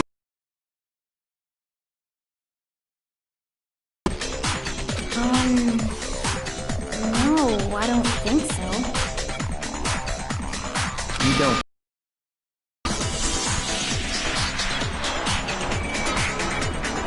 No, he definitely wasn't there. The knife disappeared while Hina was in the dining hall. But I wasn't there the entire time. In other words, taking the knife. Lying to protect each other. Idiot swimmer girl! Oh, and more importantly, why would I get involved in something like that? Speaking of which, So I'm not the killer! Okay, so then, who did take the knife? Hina seems the obvious candidate. After all, she just said she was in the dining hall. No way! I swear it wasn't me! Sure, but can you or anyone else prove that? I can. That's right! Sakura was with me the entire time I was drinking my tea. I hate to have to ask, but just to be sure, Sakura's... Me. Right. But then, couldn't either one of them have grabbed the knife? Actually, no. Because Well... Just spit it out already. I stayed in Hina's room last night. I got so scared thanks to those creepy videos. I wasn't really thinking, I just asked her to stay over. Which means we have airtight alibis. You stayed over? Doesn't that violate one of the school's regulations? We're not allowed to sleep anywhere but the dorms.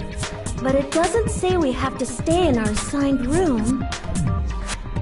So, I don't think that's a problem. It is a problem! A boy and a girl spending the night together? It's unwholesome! But I'm a girl. You are? Oh my gosh, I'm so sorry! But if it wasn't either of you, then what other possibility is there? Actually, there is one other possibility. Right, Hina? Oh, yeah, that's true! One other person did come to the dining hall while we were there.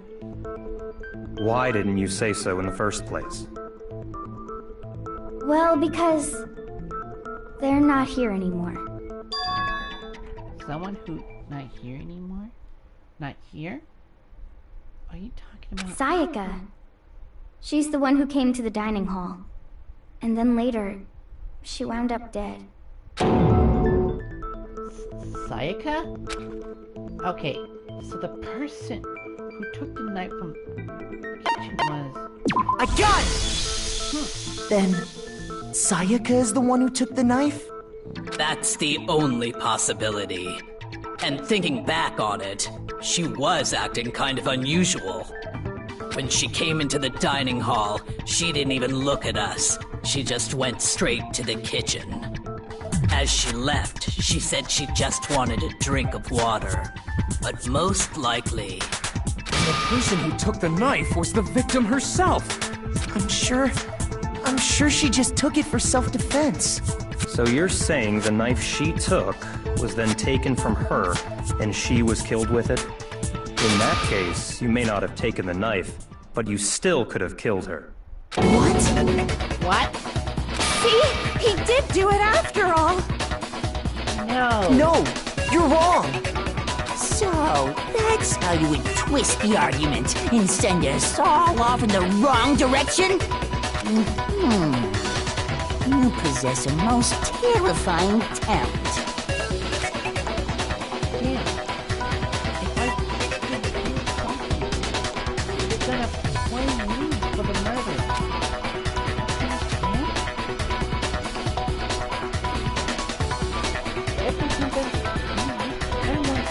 Hold on. It's still too early to decide conclusively that Makoto is the killer, wouldn't you say?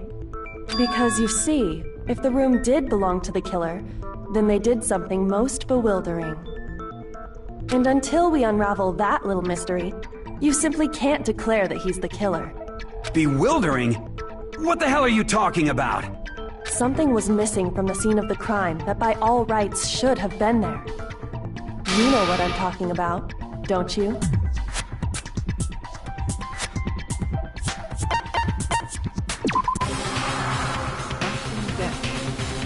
Should have been at the scene, but wasn't that much really close.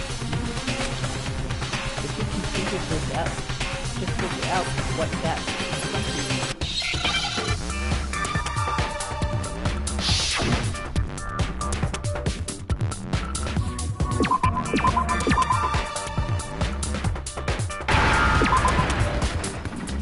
Yeah, now I understand! That's right! There wasn't a single hair on the floor! So, the culprit removed some evidence?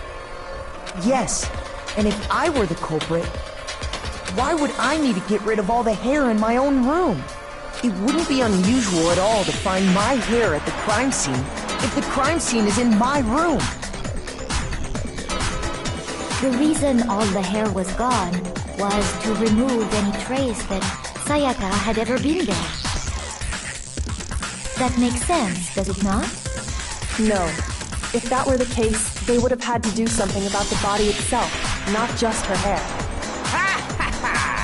Yes, very true, very true. Okay, then why wasn't there any hair on the ground?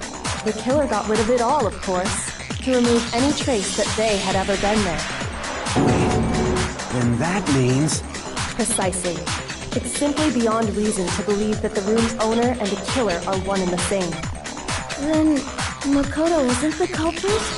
Nope. Are you sure we can decide something so important based solely on the absence of some hair? No. There are other reasons that prove why Makoto couldn't have done it. I would like to hear these reasons. Do you remember anything remarkable about the bathroom at the scene? Sayaka was attacked in the main room first, then fled into the bathroom, right? Yeah, then they ran after her, got into the bathroom, and stabbed her. And how did the killer get into the bathroom? Did they have any trouble with it? What do you mean? It's fairly certain that the killer had some trouble getting into the bathroom. There was clear evidence left behind. Do you remember, Makoto?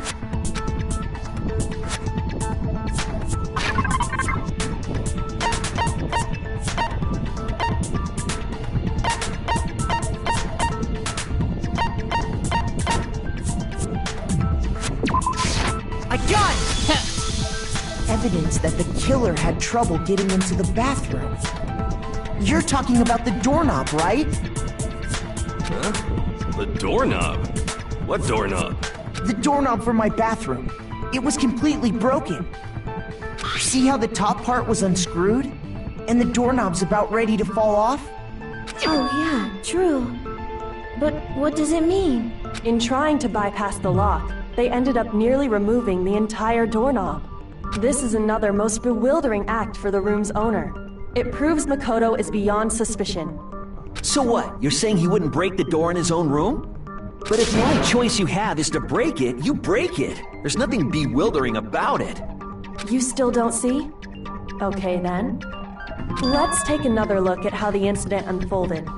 Hopefully that will help you understand. Kyoko said it was bewildering, huh? I almost didn't notice at first, but is that the key point here?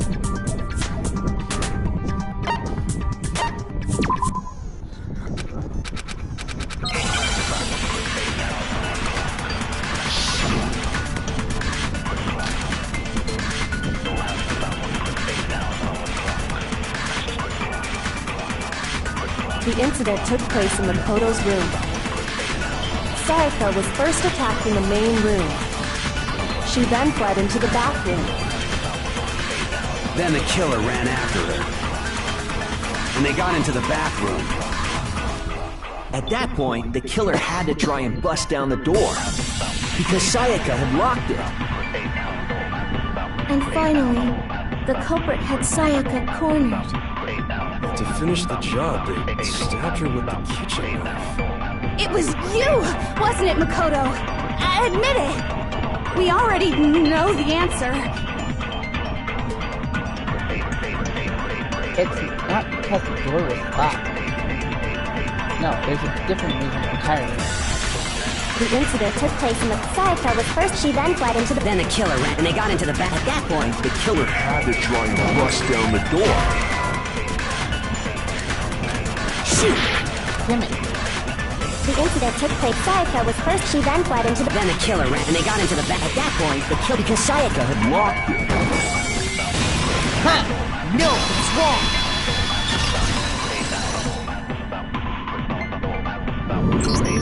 The reason my bathroom didn't open wasn't because it was locked.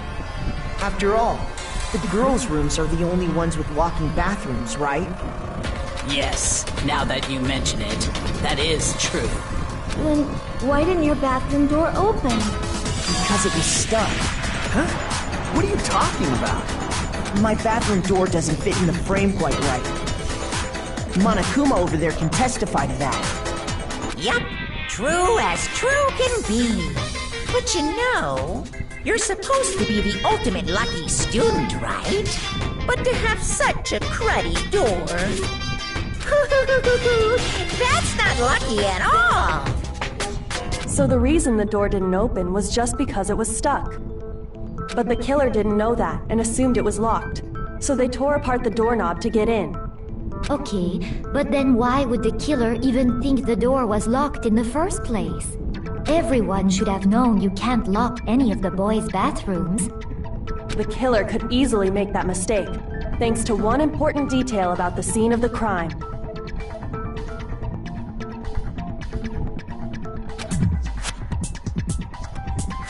The killer was convinced that the bathroom door was locked, but they didn't know that the door actually couldn't be locked. In other words, the important... Well, to be more specific, what the killer didn't know was that Makoto and Sayaka had switched rooms.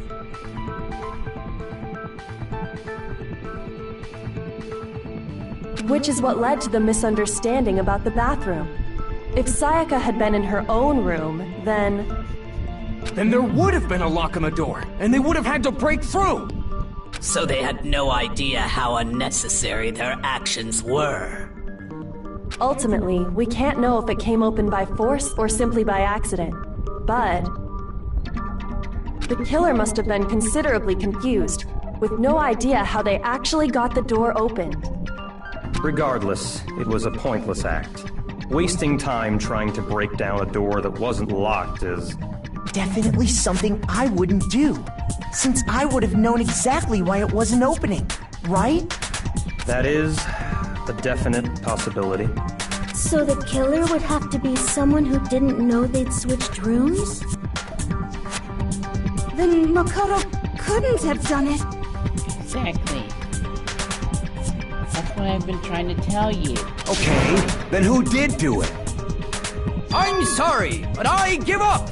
Quit without saving! But what happens if we can't decide on who we think did it? Well, why don't we just vote right now? Majority rules! Majority rules? You really think that's a good idea? Yeah, our necks are on the line here. Someone seriously needs to do something. For serious. Does no one have any other thoughts or questions? It does not matter how trivial they may seem. Oh! As a matter of fact, I do have one question. Oh, you don't gotta sound so disappointed. It's fine, it's fine. Just ask your question. Oh yeah. Okay, so, well, I was just wondering, how did the culprit get into Makoto's room in the first place? Yes. How did the killer get inside? Maybe Sayaka just dropped the key somewhere and the culprit picked it up. That's possible, right?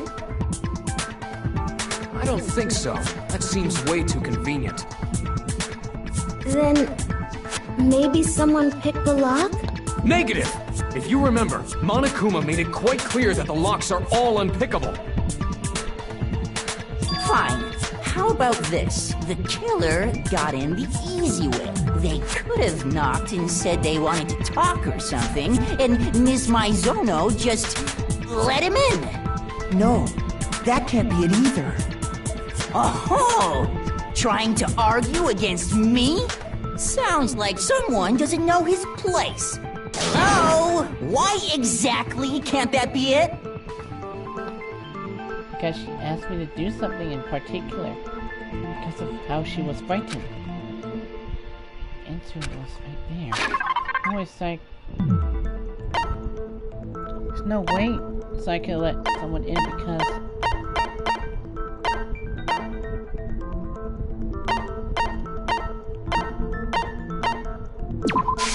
I got it! Because Sayaka was already scared, remember? That's why she asked me to switch rooms in the first place.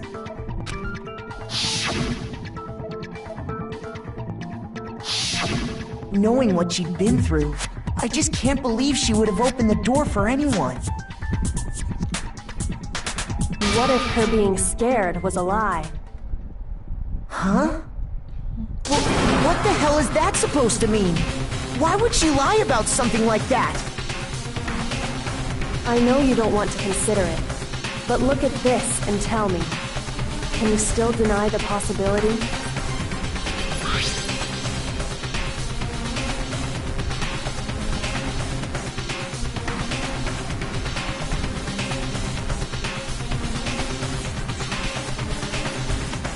There's something I want to talk to you about.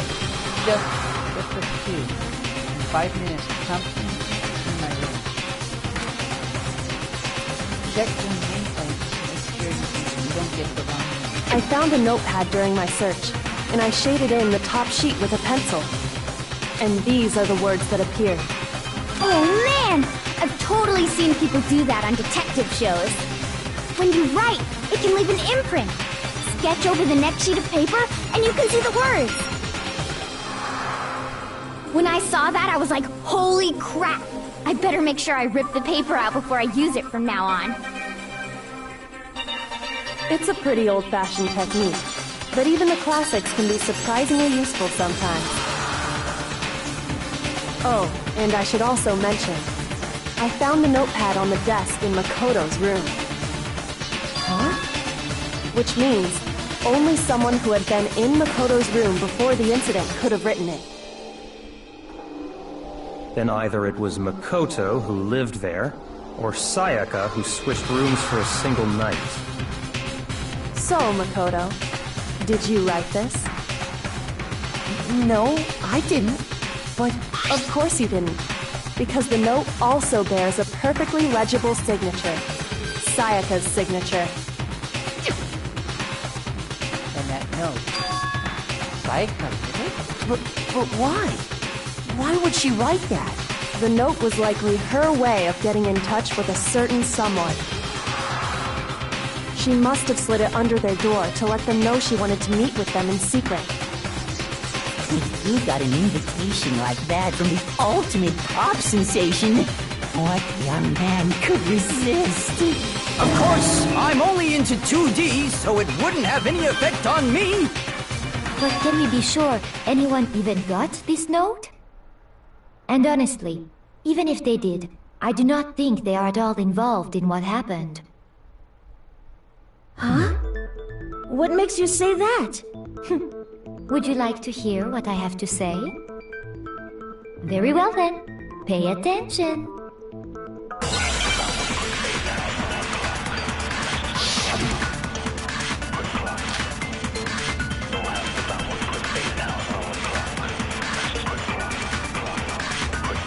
Sayaka and Makoto switched rooms, correct? Yeah. But in the note, the place they were asked to come to, it specifically says, my room. I see. So if someone read that note, then they would have gone to Sayaka's room. Exactly. The room that Makoto was staying in. So in other words, even if someone did read the note and did what it said, they would not have any connection to what happened. It certainly would seem that way. Sayaka and Makoto switched rooms, correct? But in the note, the place they were asked to come to, it specifically says, my room. I see. Then they would have gone exactly. The room that No, that's wrong.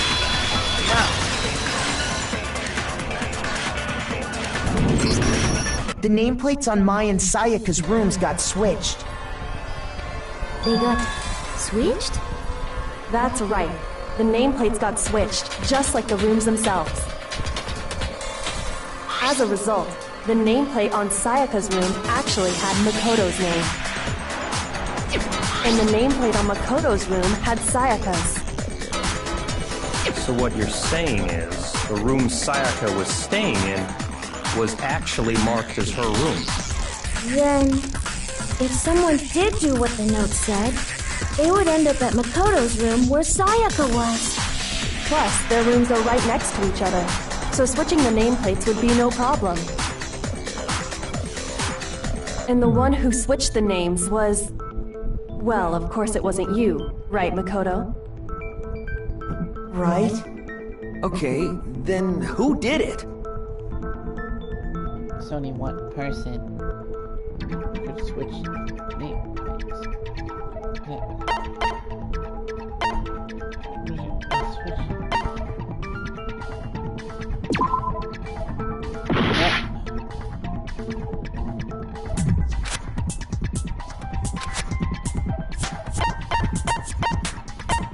I got it! Sayaka. Me and Sayaka were the only ones who ever knew about us switching rooms. So the only other person besides me who would even know to switch the nameplates was Sayaka. You can also infer as much from her note.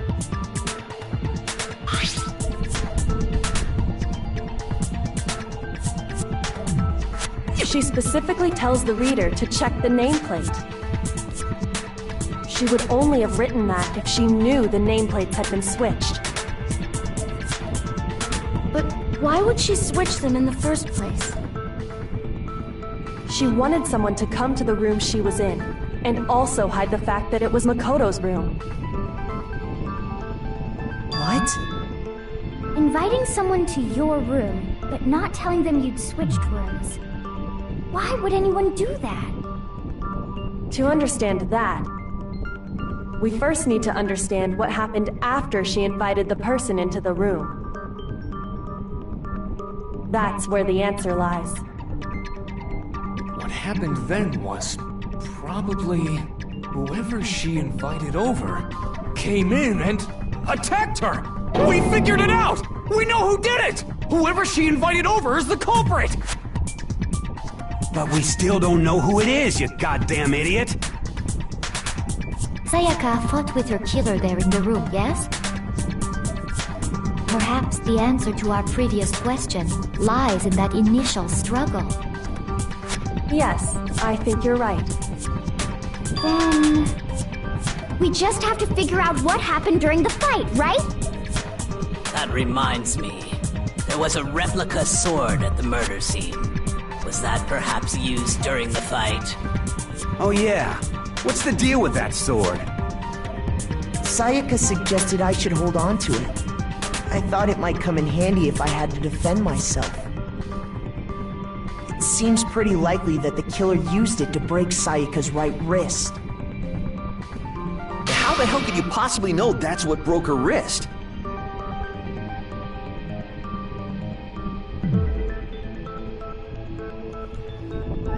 The reason I know Sayaka's wrist was broken was the fake sword is because look at her wrist. There's no doubt. I got it! Huh. All you have to do is take a good look at her broken wrist, and it should become pretty clear. Right there where her wrist is all swollen, there's something glittery there. See? Is that gold? It sure is. Specifically, the gold coating from the replica sword. You barely have to touch that stuff, and it'll stick right to you. And there's some on her wrist because... I got it! Because she got hit with the sword! Right there on her wrist! I see. And so the truth draws ever closer. All right, then it's about time to solve this mystery. What happened in my room and led to Sayaka's death? That's what we need to make clear.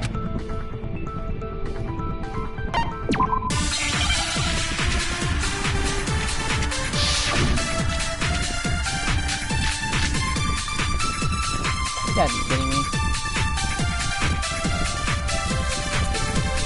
When the fighting broke out, the culprit grabbed the sword, and that's when the first blow was dealt. A sword-based sneak attack. And that's what broke Miss Maizono's wrist.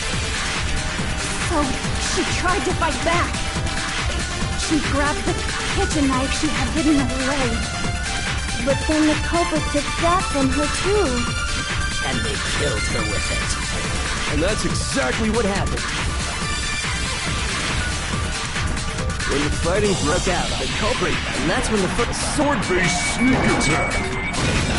No, that's wrong. No, that's wrong.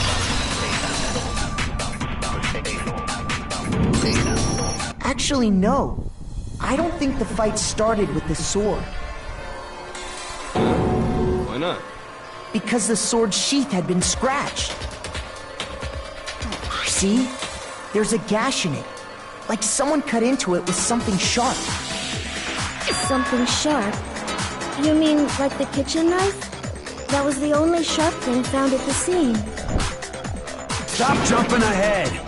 Slow down and explain it so I get what the hell's going on. If the sword was used first, there wouldn't be any explanation for the scratch on the sheath.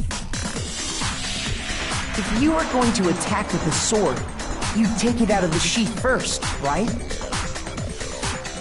That's true. With the sheath on, it'd be heavy and bulky and useless as shit.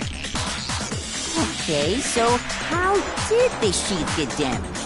If they got attacked with the kitchen knife, maybe they grabbed the sword as a defensive impulse.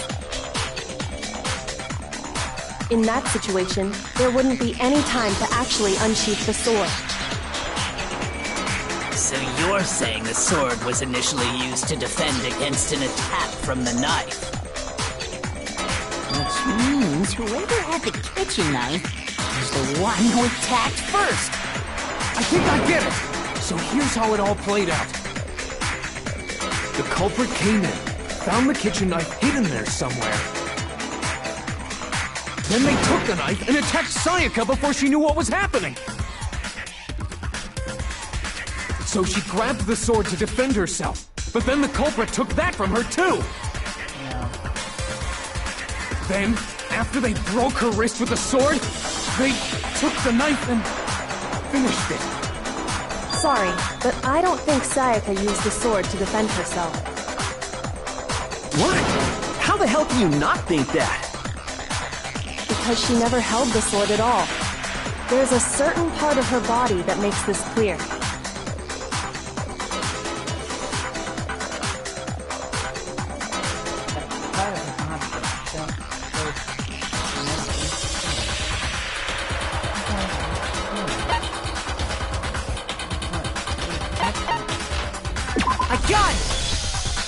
You're talking about her palms, right?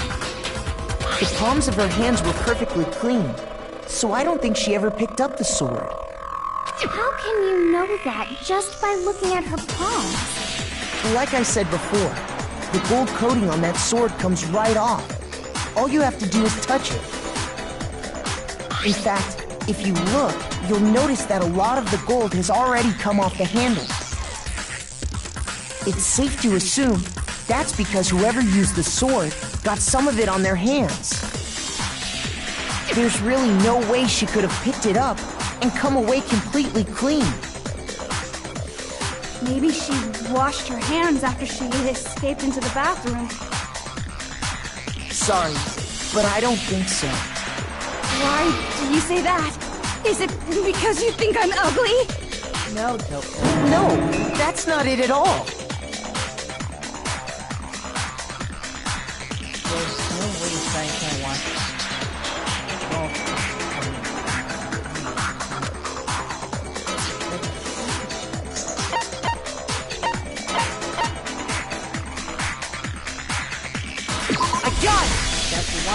According to the Monokuma file, Sayaka's time of death was around 1:30 a.m. In other words, at nighttime.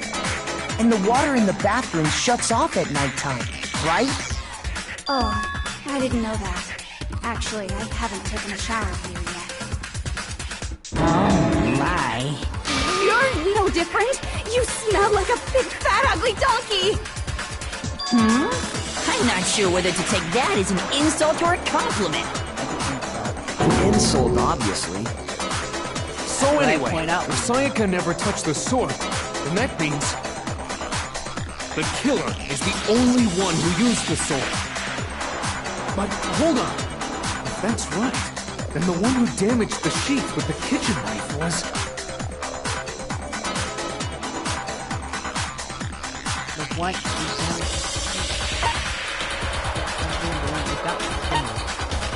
I got it! Sayaka? She had the kitchen knife? But we already said that the attack started with... The person with the knife attacked first, and the sword was used as an impromptu defense. Then the one who attacked first was... Sayaka? Now do you understand? She wasn't a blameless victim in this. No, far from it. It's almost as if she'd been planning to commit a murder of her own. She took the knife from the kitchen, then invited the culprit to the room she was staying in. And if it's true that she had the kitchen knife and attacked without provocation... Indeed. These are all the actions of an assailant. Which brings up another point. Makoto, Sayaka was the one who suggested you two switch rooms, correct? Maybe the reason she wanted to switch rooms was so that she could pin the crime on you. That is a possibility, is it not? Sayaka wanted to... on me?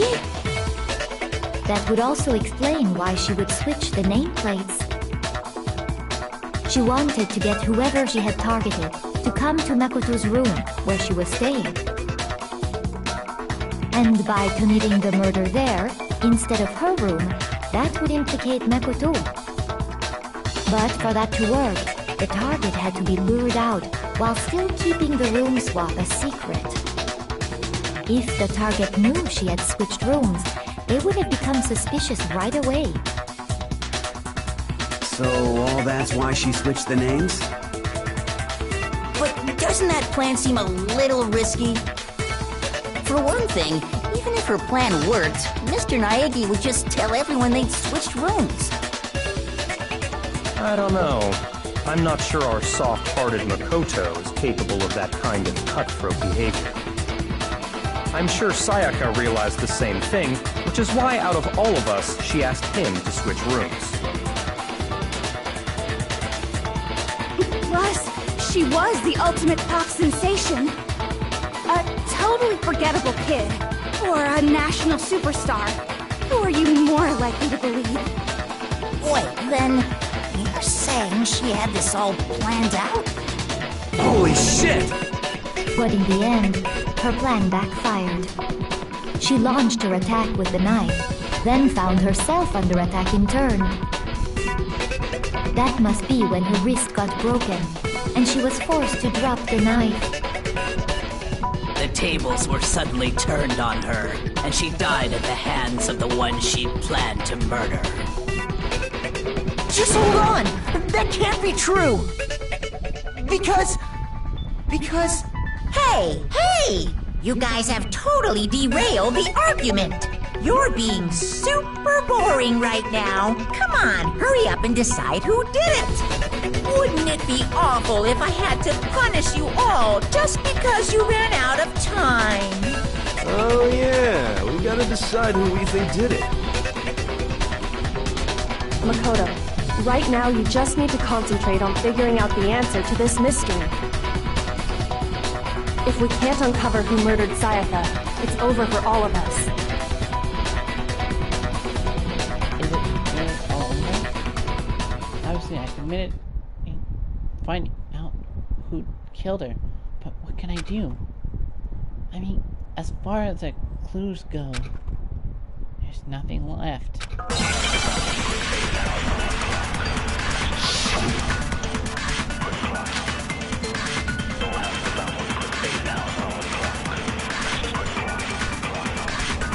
It's easy just to say, hey, decide who did it. But there just aren't any more clues, right? Very well. Then let's review all the clues we've found up to this point. You really have to die. Don't do something. We're all gonna die. Okay. It's easy just to say, but there just aren't any more clues, right? Ha! No, that's wrong! You got that wrong. There still might be one clue left. Sayaka's dying message. Dining? Wait, what did you say? The dying message. She wrote something on the wall behind her, remember? 11037. Written in her own blood. There must be a clue about the killer hidden in there. Well, before we get too far into that, I need to ask, can we really be sure that Sayaka is the one who wrote it?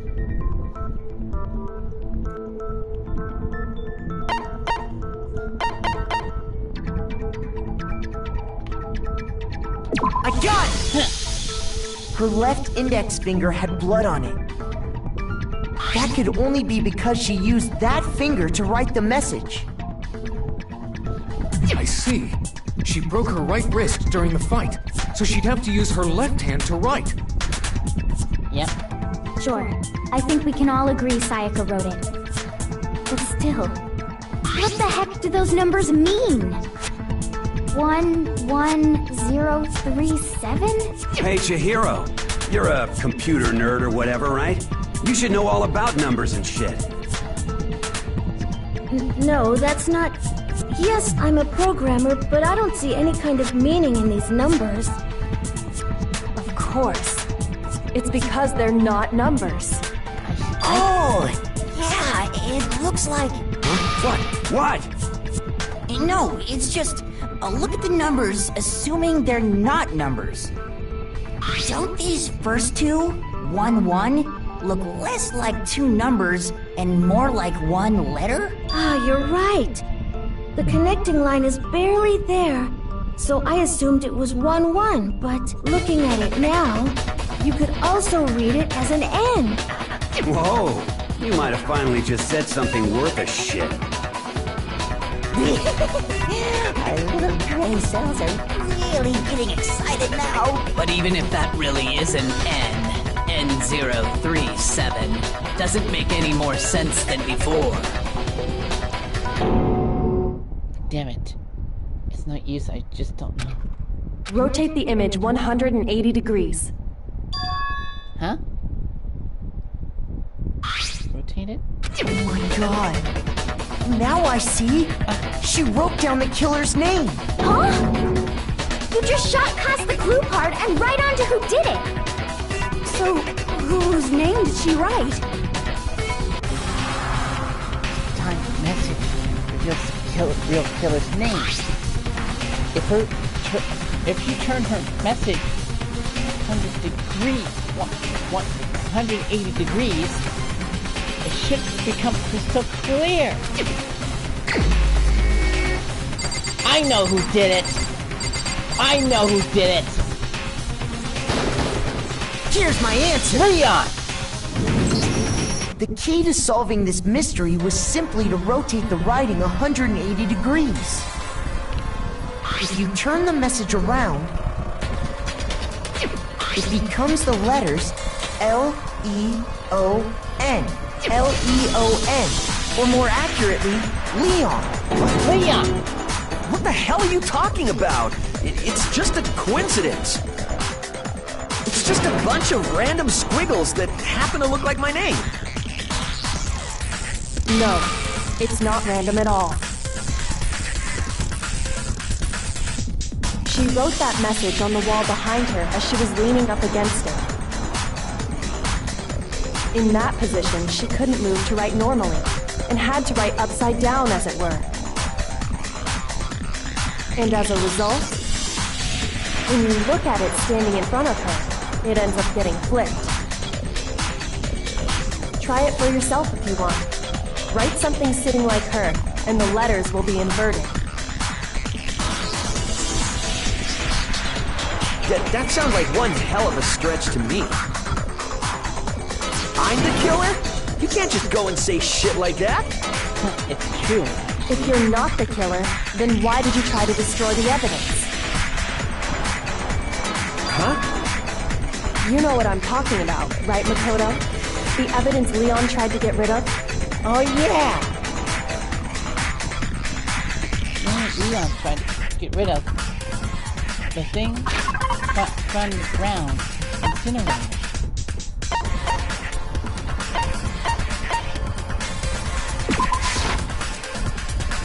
Right? Wrong one, sorry. I got it! Huh!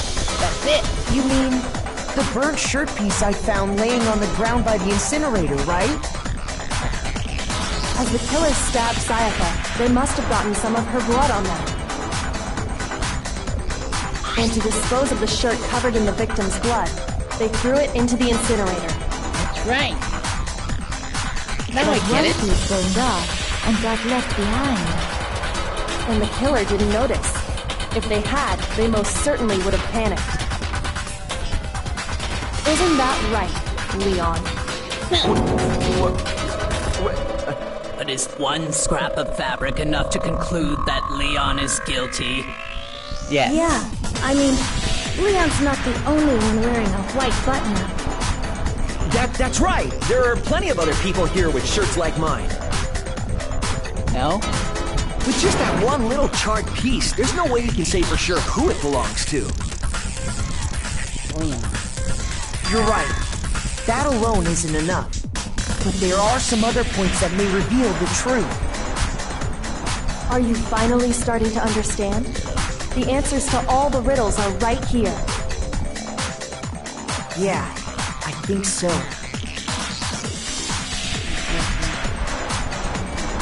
Yeah. There's something...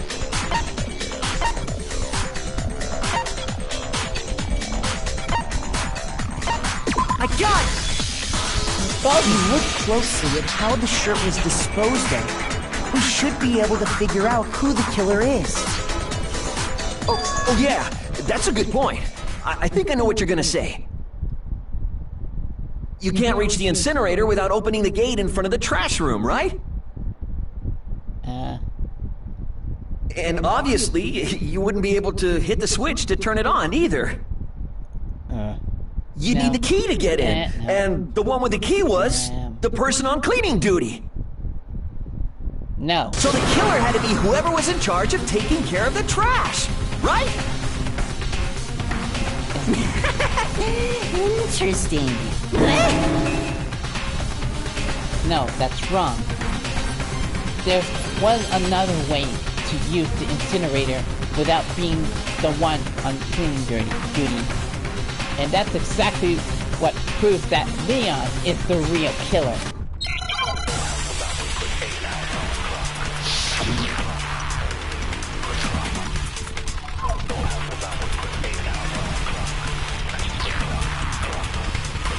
The key to the trash room.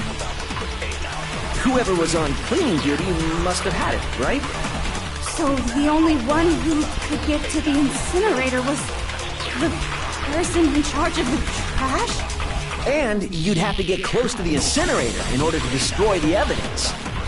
Which means the only possible suspect is whoever had the trash room key. Okay, so the person who would have had the trash room key was...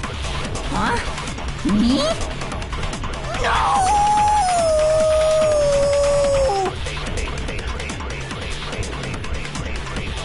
There absolutely was a way to use the incinerator without using the trash room key. The killer was able to turn the incinerator on by using something I found on the ground nearby. The key to the trash room. Whoever was on cleaning duty must have had it, right?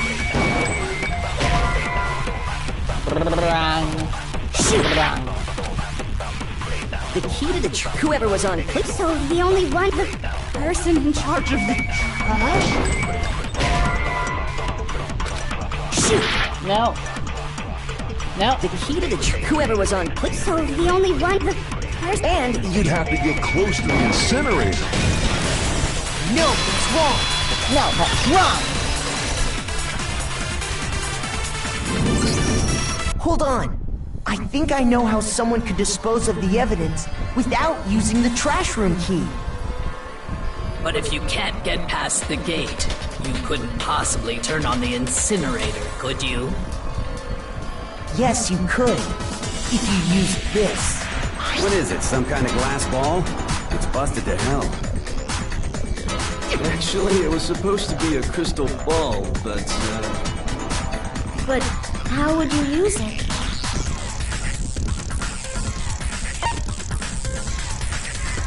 Roll! I got it! The killer simply took aim at the incinerator switch and threw the ball through a gap in the gate. All they had to do was hit that switch, and the incinerator would come to life. Someone threw that through a gap in the gate? Remember what you said before, Hifumi?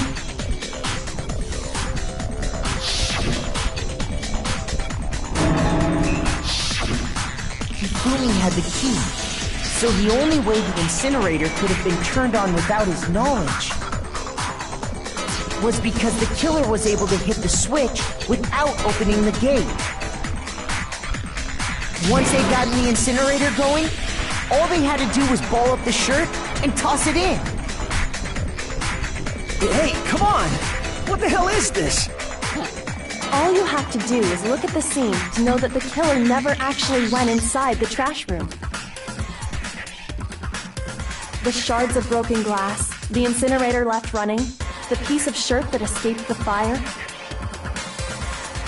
If the killer had been on cleaning duty, the evidence would have been taken care of much more thoroughly.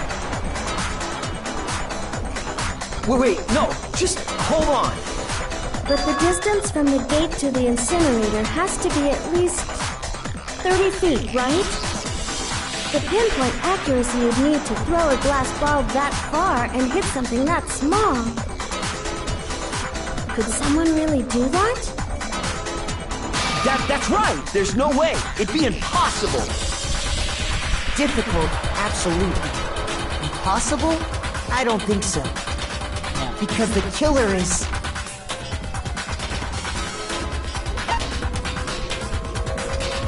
Ultimate baseball star. I got it! Because the killer is the ultimate baseball star. Isn't that right, Leon? Do you have any idea how stupid you sound right now? No.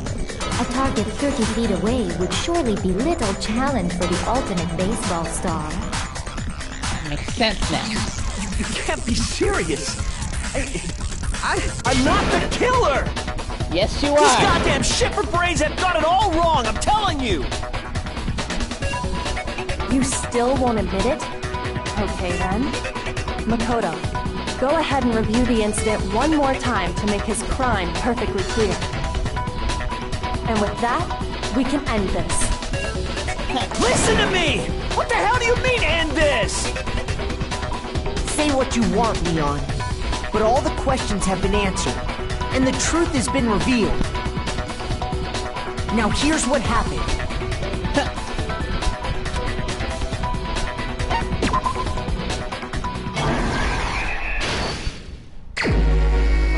Okay. Here's what happened. It's like this.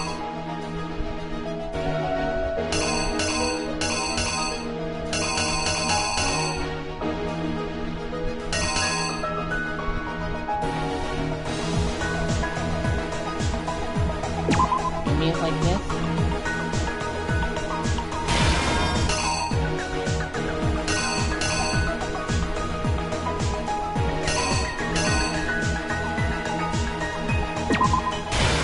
Sounds like this. If I'm not wrong.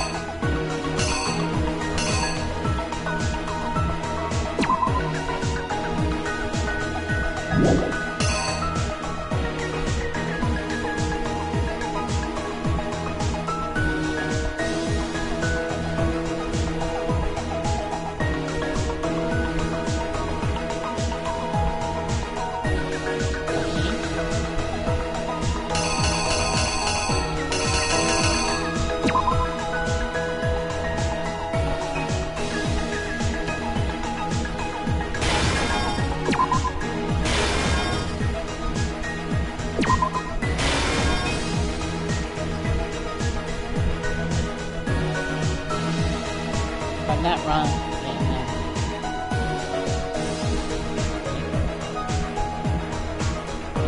Going to use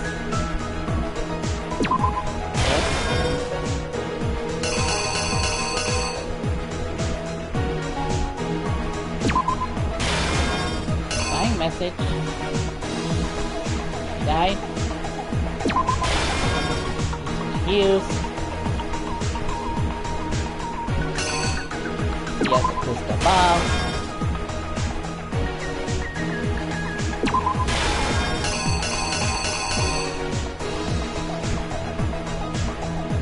Got it. And burn. Here's exactly what happened. I think I Hopefully I'm better not take wrong. one more look back at the case from the beginning.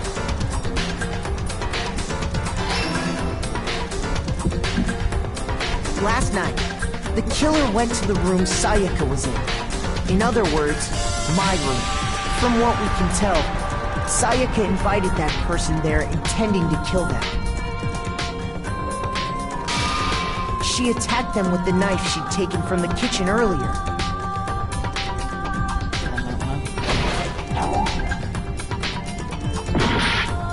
Oh, so I had it right for the first time, actually. Here's exactly what happened.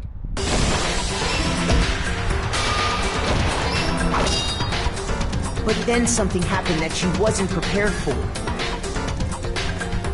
They grabbed the fake sword I put in my room and fought back. During the struggle, a strike from the sword broke Sayaka's right wrist. And that's when she lost her grip on the kitchen knife. Finding herself cornered, Sayaka panicked and ran into the bathroom. The killer went after her, but couldn't get the bathroom door open.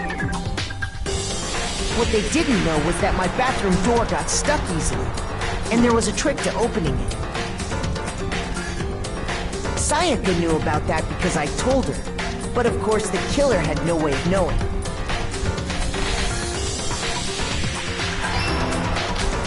So instead, the killer forced the door open, took the kitchen knife,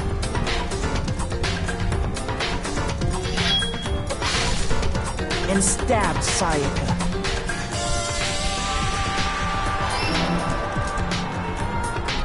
But with what strength she had remaining, Sayaka left a dying message. To keep the killer from noticing, she wrote it on the wall behind her.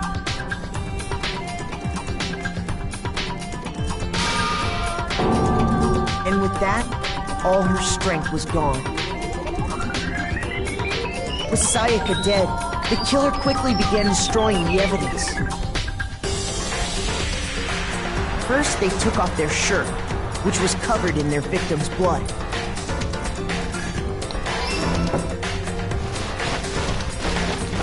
Then they took the lint roller in my room and cleaned up the entire area. They wanted to make sure they got rid of any trace they'd ever been there.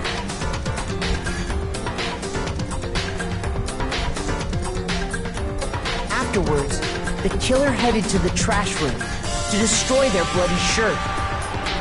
They tried to burn the shirt using the incinerator there. But the trash room was blocked off by an especially sturdy gate, preventing access to the incinerator. So they came up with a plan to use Hiro's crystal ball, which he'd left in the laundry room. The killer managed to throw the ball through the gap in the gate and hit the incinerator's switch. For any normal person, that'd be an impossible throw, but the killer had the confidence to take a shot. And that's because the killer was the ultimate baseball star. The crystal ball, thrown with absolute precision, hit the switch on the incinerator, which then quickly roared to life.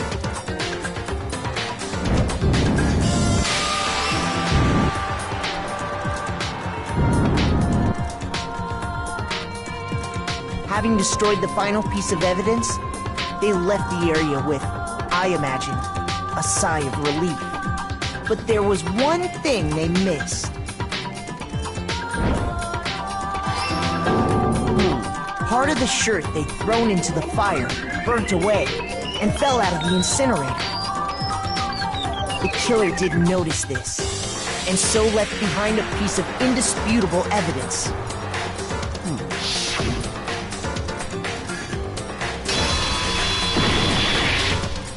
Isn't that right? Isn't that right, Leon? Leon! It would appear that Hiro simply forgot his crystal ball in the laundry room. You went there to try and wash the blood out of your shirt, and that's where you saw it, right? Seeing the ball, You thought of a way to take care of everything. So, Leon, do you object to anything that's been said? Do I object? Hell yes, I object! Of course I do! I object! I object! I object! I mean, all of this is just a bunch of stupid theories! You need evidence! Where's the evidence? Without evidence, it's all bullshit! It's bullshit and I refuse to acknowledge it! Well then, I guess this is as good a time as any to present the evidence that proves you did it. Makoto, I believe you're in possession of that evidence. I have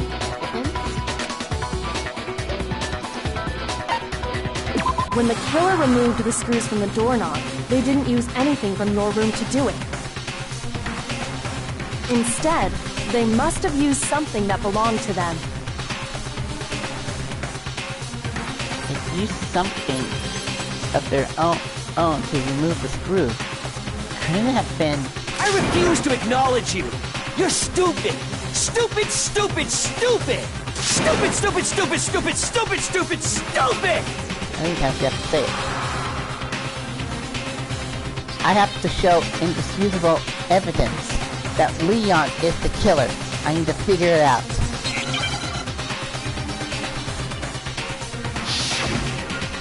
Moment of truth. Where's your proof? You kidding me? Not a chance! It wasn't me!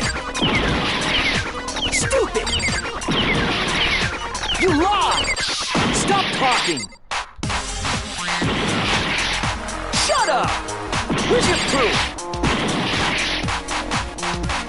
You kidding me? Not a chance! Stupid! You lied! Shut up!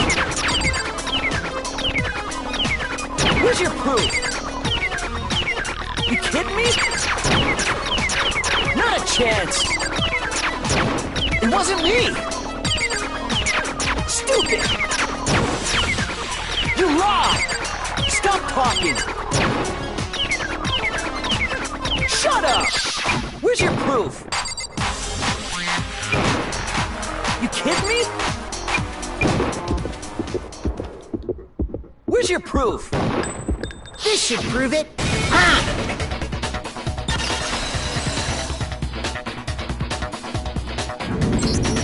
The screws on the bathroom doorknob were removed.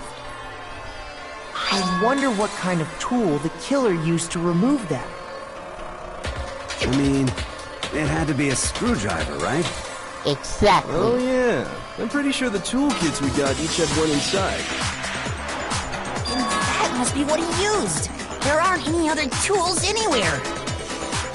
But the toolkit in my room had clearly never been used. That's because the culprit didn't know it was your room. They thought they were in Sayaka's room. Only the boys got toolkits, so the killer naturally assumed there wouldn't be one in there. Okay, then whose toolkit did the killer use? Stupid, stupid, stupid! It had to be their very own toolkit. Stupid, stupid, stupid, stupid, stupid! How many times do you have to say it? Leon, would you mind showing us your toolkit? If I'm right about this, then the screwdriver will show some evidence of being used. Stupid, stupid, stupid! Huh? And if you say you used it for something else, you'll have to explain exactly when, where, and why. And let me say this right now. I lost it isn't an excuse at this point. Stupid. Stupid.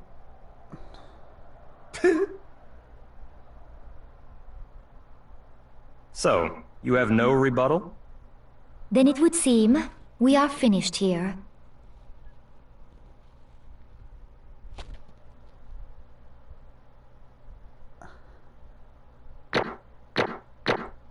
Hey, did it! Hey, I did it right! Yes!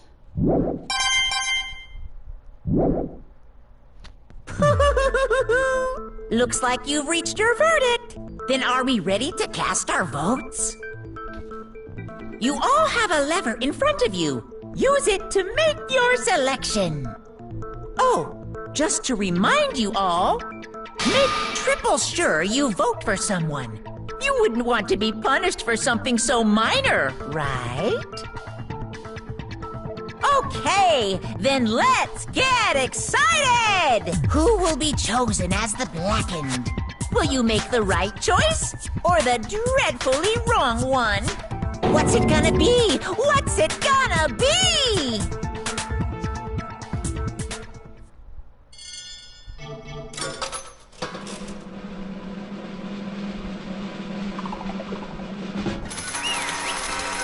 Leon did it.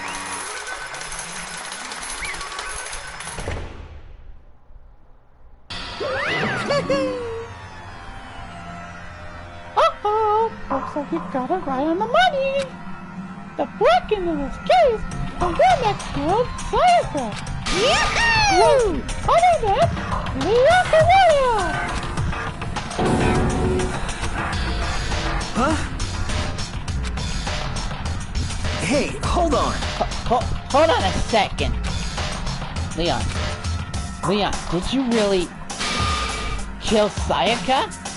But... I don't believe it! You son of a bitch! Son of a bitch. What the hell is wrong with you? I didn't have a choice. I didn't have a choice.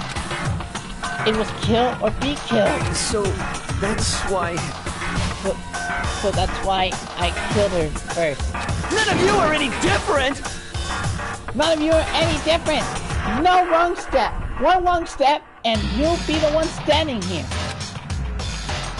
It was complete chance that I would wound up for it like this. I was just... unlucky. That's all. Hey! Come on! Hey, come on! You expect me to just accept my death? Everything's become clear. The decision you made was right after all. But when I think about that, honestly, I'd better be off if we've been wrong. But if we came up with what really is the truth, then the truth is that Sayaka was trying to frame me. But even if that's true, I can't say she was wrong. After all, the mastermind. It's all because of that video. Even I couldn't handle what I saw in there. If I was her, the video actually had something to do with me. I can't even imagine. Now we're trapped here with no way out. They're probably waiting for me. Why? I can't afford to be stuck here. The one thing that was more important to her than anything else, her dreams, her friends. To have to see something like that happen to them. And Sayaka. I did whatever it took to reach that dream. I mean it. Even something that weren't so pleasant.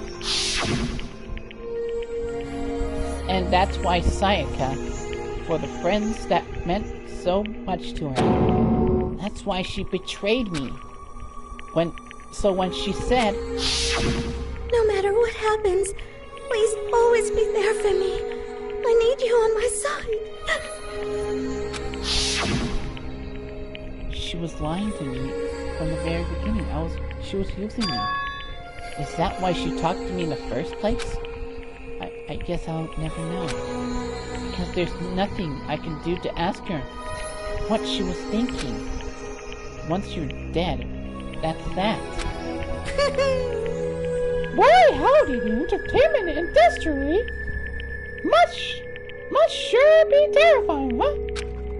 I to try to kill someone just because of those relationships. She seems so nice and lovely on the outside, but inside, she's deceived into pure madness. What did you say? Phew! I understand. Really, I do. Yep. You're in utter despair thanks to Sayaka's betrayal, right? Compassion.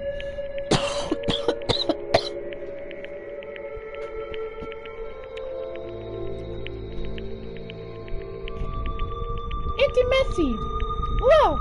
The stronger those feelings, the stronger the despair when they collapse. Stop screwing with us. This is all your fault. Sayaka being forced to do something like that. All of it. Everything. It's your fault! Suddenly, in a frenzy, I lunged at Monokuma, but... That's enough. That's enough. As angry as I was, Kyoko latched onto my arm without hesitation. Her grip was like iron, strong enough. I was sure it would leave a bruise. Calm down. If you really want to make her enemies pay for what they've done, you need to let it go for now. Damn it!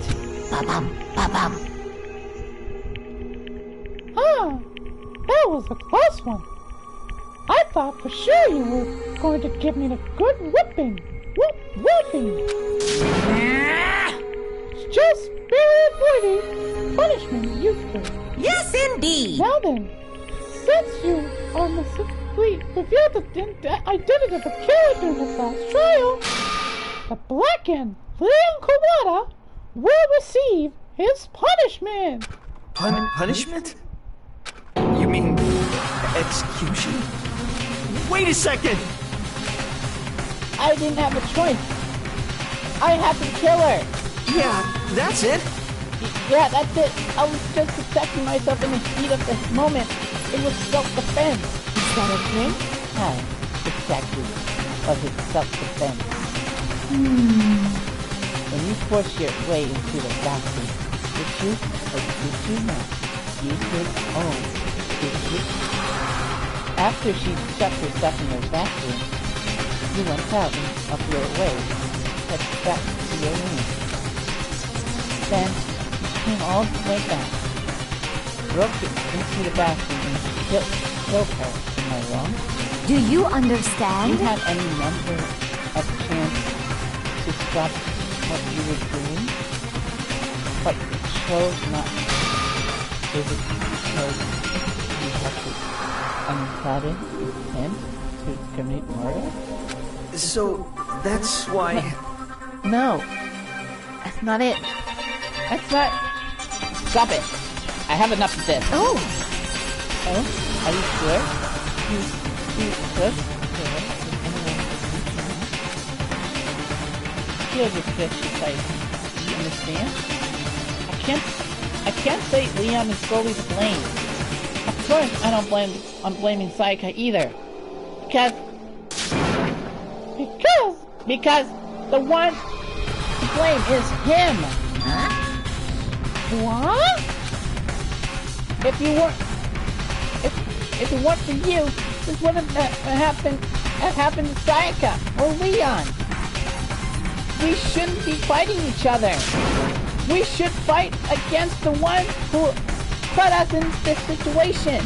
The mastermind. Unbelievable.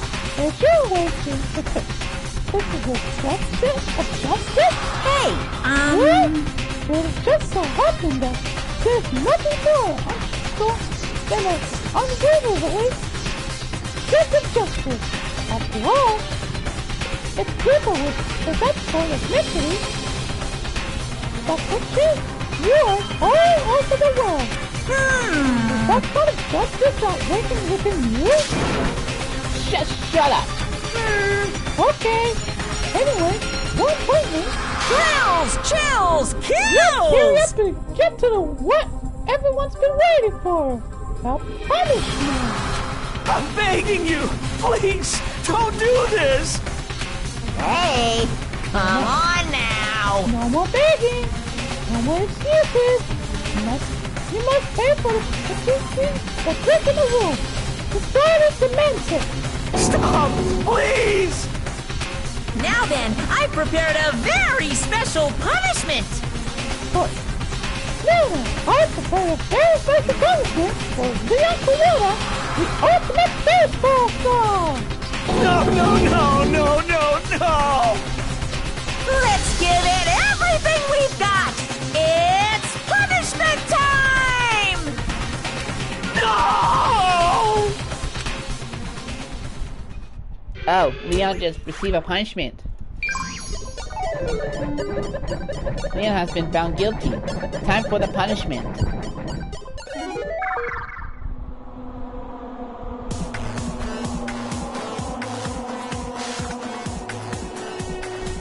Oh, jeez. Whoa. I'm still pissed off at Leon for killing Science Cat. This is what he did! This is what he did to her! I feel the pain. I feel the pain.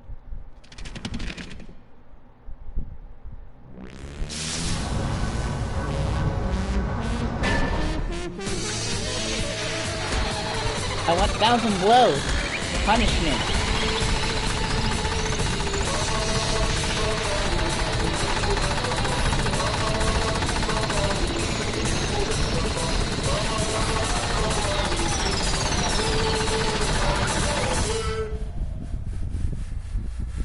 Holy crap!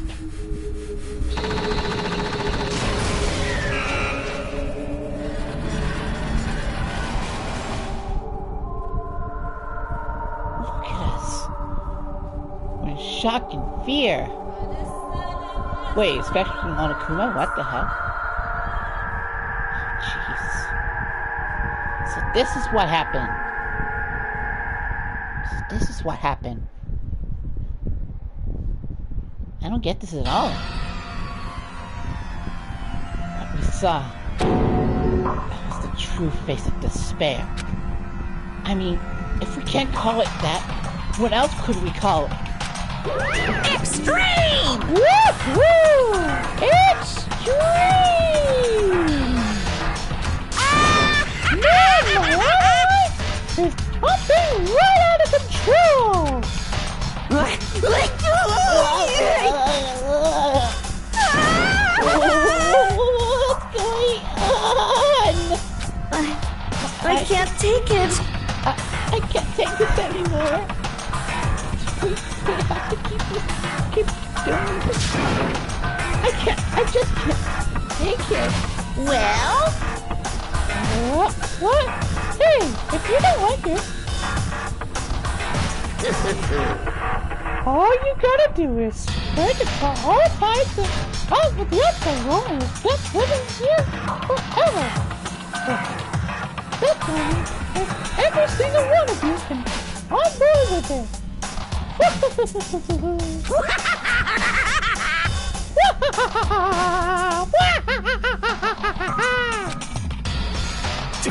Damn you! Man, fuck you. Why the fuck are you doing all this evil shit to us? What the heck? Evil? Do you make it sound like I'm some dark, awful, secret society type of guy? Say what? In this case, a dark, awful, secret society type of bear? Well... So, why are you putting an upstanding young citizen like me through such a grueling ordeal? Hey, It seems like you're trying to use common sense to make sense of something that doesn't make sense. That's like trying to put a mile on the scale. I just don't think it's possible. Hey, I don't think what you're saying is what I'm saying quite fit together. Shit. Piece of shit. I don't know who you really are, who you are. But I'm gonna pound your ass into the ground. You just really hate me to get so angry, huh? But if you do that, I'll spark you way up to the throne tree.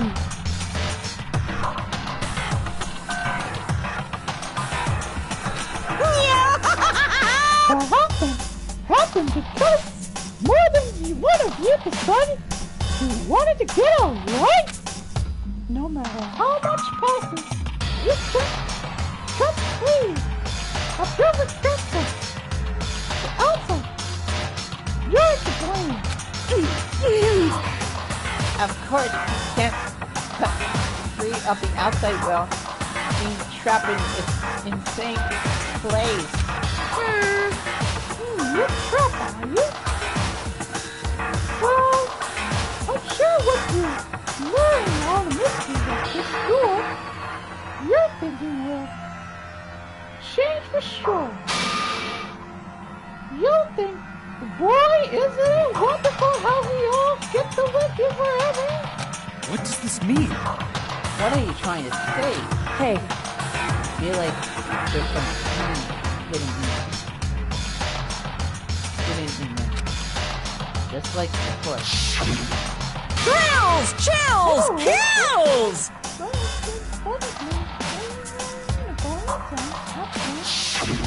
Hey. When you said everything, who exactly are you referring to? Sorry, I said everything except you. I need to save some of the fun for later.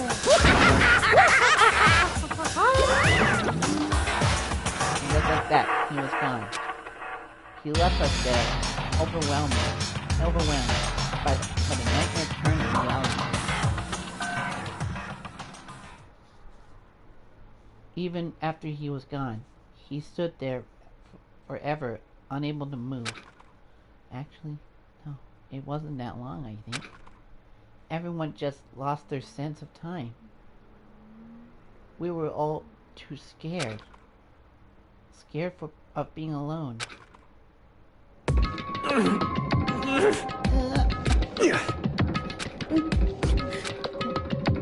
No one even tried to speak. Their faces were stone. Voices dead. But it was in there in that moment. Just a second. Makoto, can I talk to you for a second?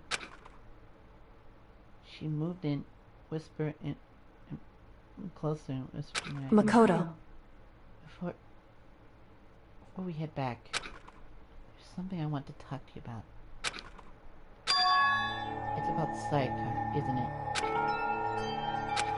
I'm surprised you figured it out. Listen. I told you before the class trial started. You had to figure out the mystery of this case yourself. You wanted me to realize how Sayaka betrayed me by myself, didn't you? The thought never even crossed my mind. I feel like such a fool becoming such an easy target like that. It's true. Sayaka meant to double cross you.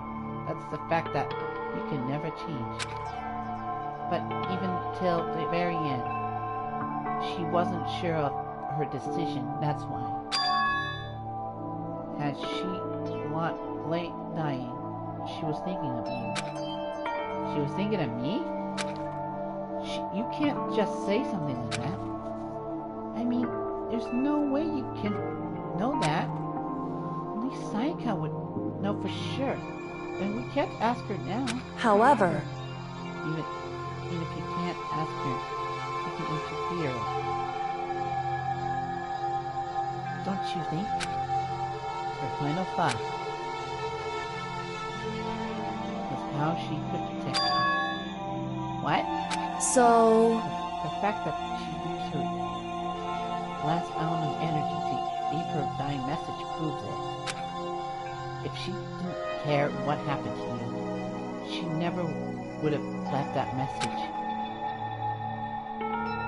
Well, maybe she wanted to get back at the person who had killed her. Certainly. That's certainly one possibility. I don't think that was it. What it was. Anyway... She was uncertain. She wasn't sure she could kill someone or deceive you.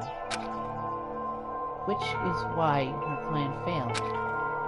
Her hesitation attracted failure. Right. It's almost ironic when you think about it. Why are you telling me all this? Because you're the kind of person who can overcome this? Because you can move the depths of your friends, Saika and Leon, and keep moving forward. Correct. Without someone like that, the others would never be able to break free of such a desperate situation. Move past their death? I can never do that. No. I'm going to carry them with me the rest of my life. How could I possibly move past something like that? Leon, Saika, I'll carry them with me forever. I'll carry their memories with me wherever I go. So, instead of forgetting them, you're choosing the hard route. Well, have my expectations for you. As she said that, she revealed us the smallest smile. Hey. By the way, I have to admit, I'm curious. How did you know I wanted to talk to you about psychic? Oh, well, I'm psychic. What? Huh? Kidding. I have just pretty good intrusion.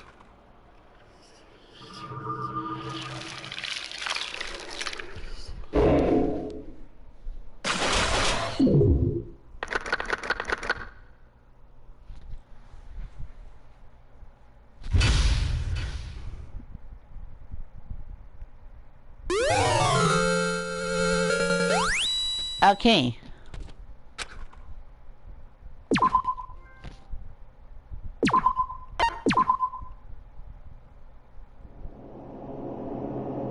Okay guys, at the end, and hope you enjoyed this video. Longest video I've ever made. I'll see you guys at the next part. See ya.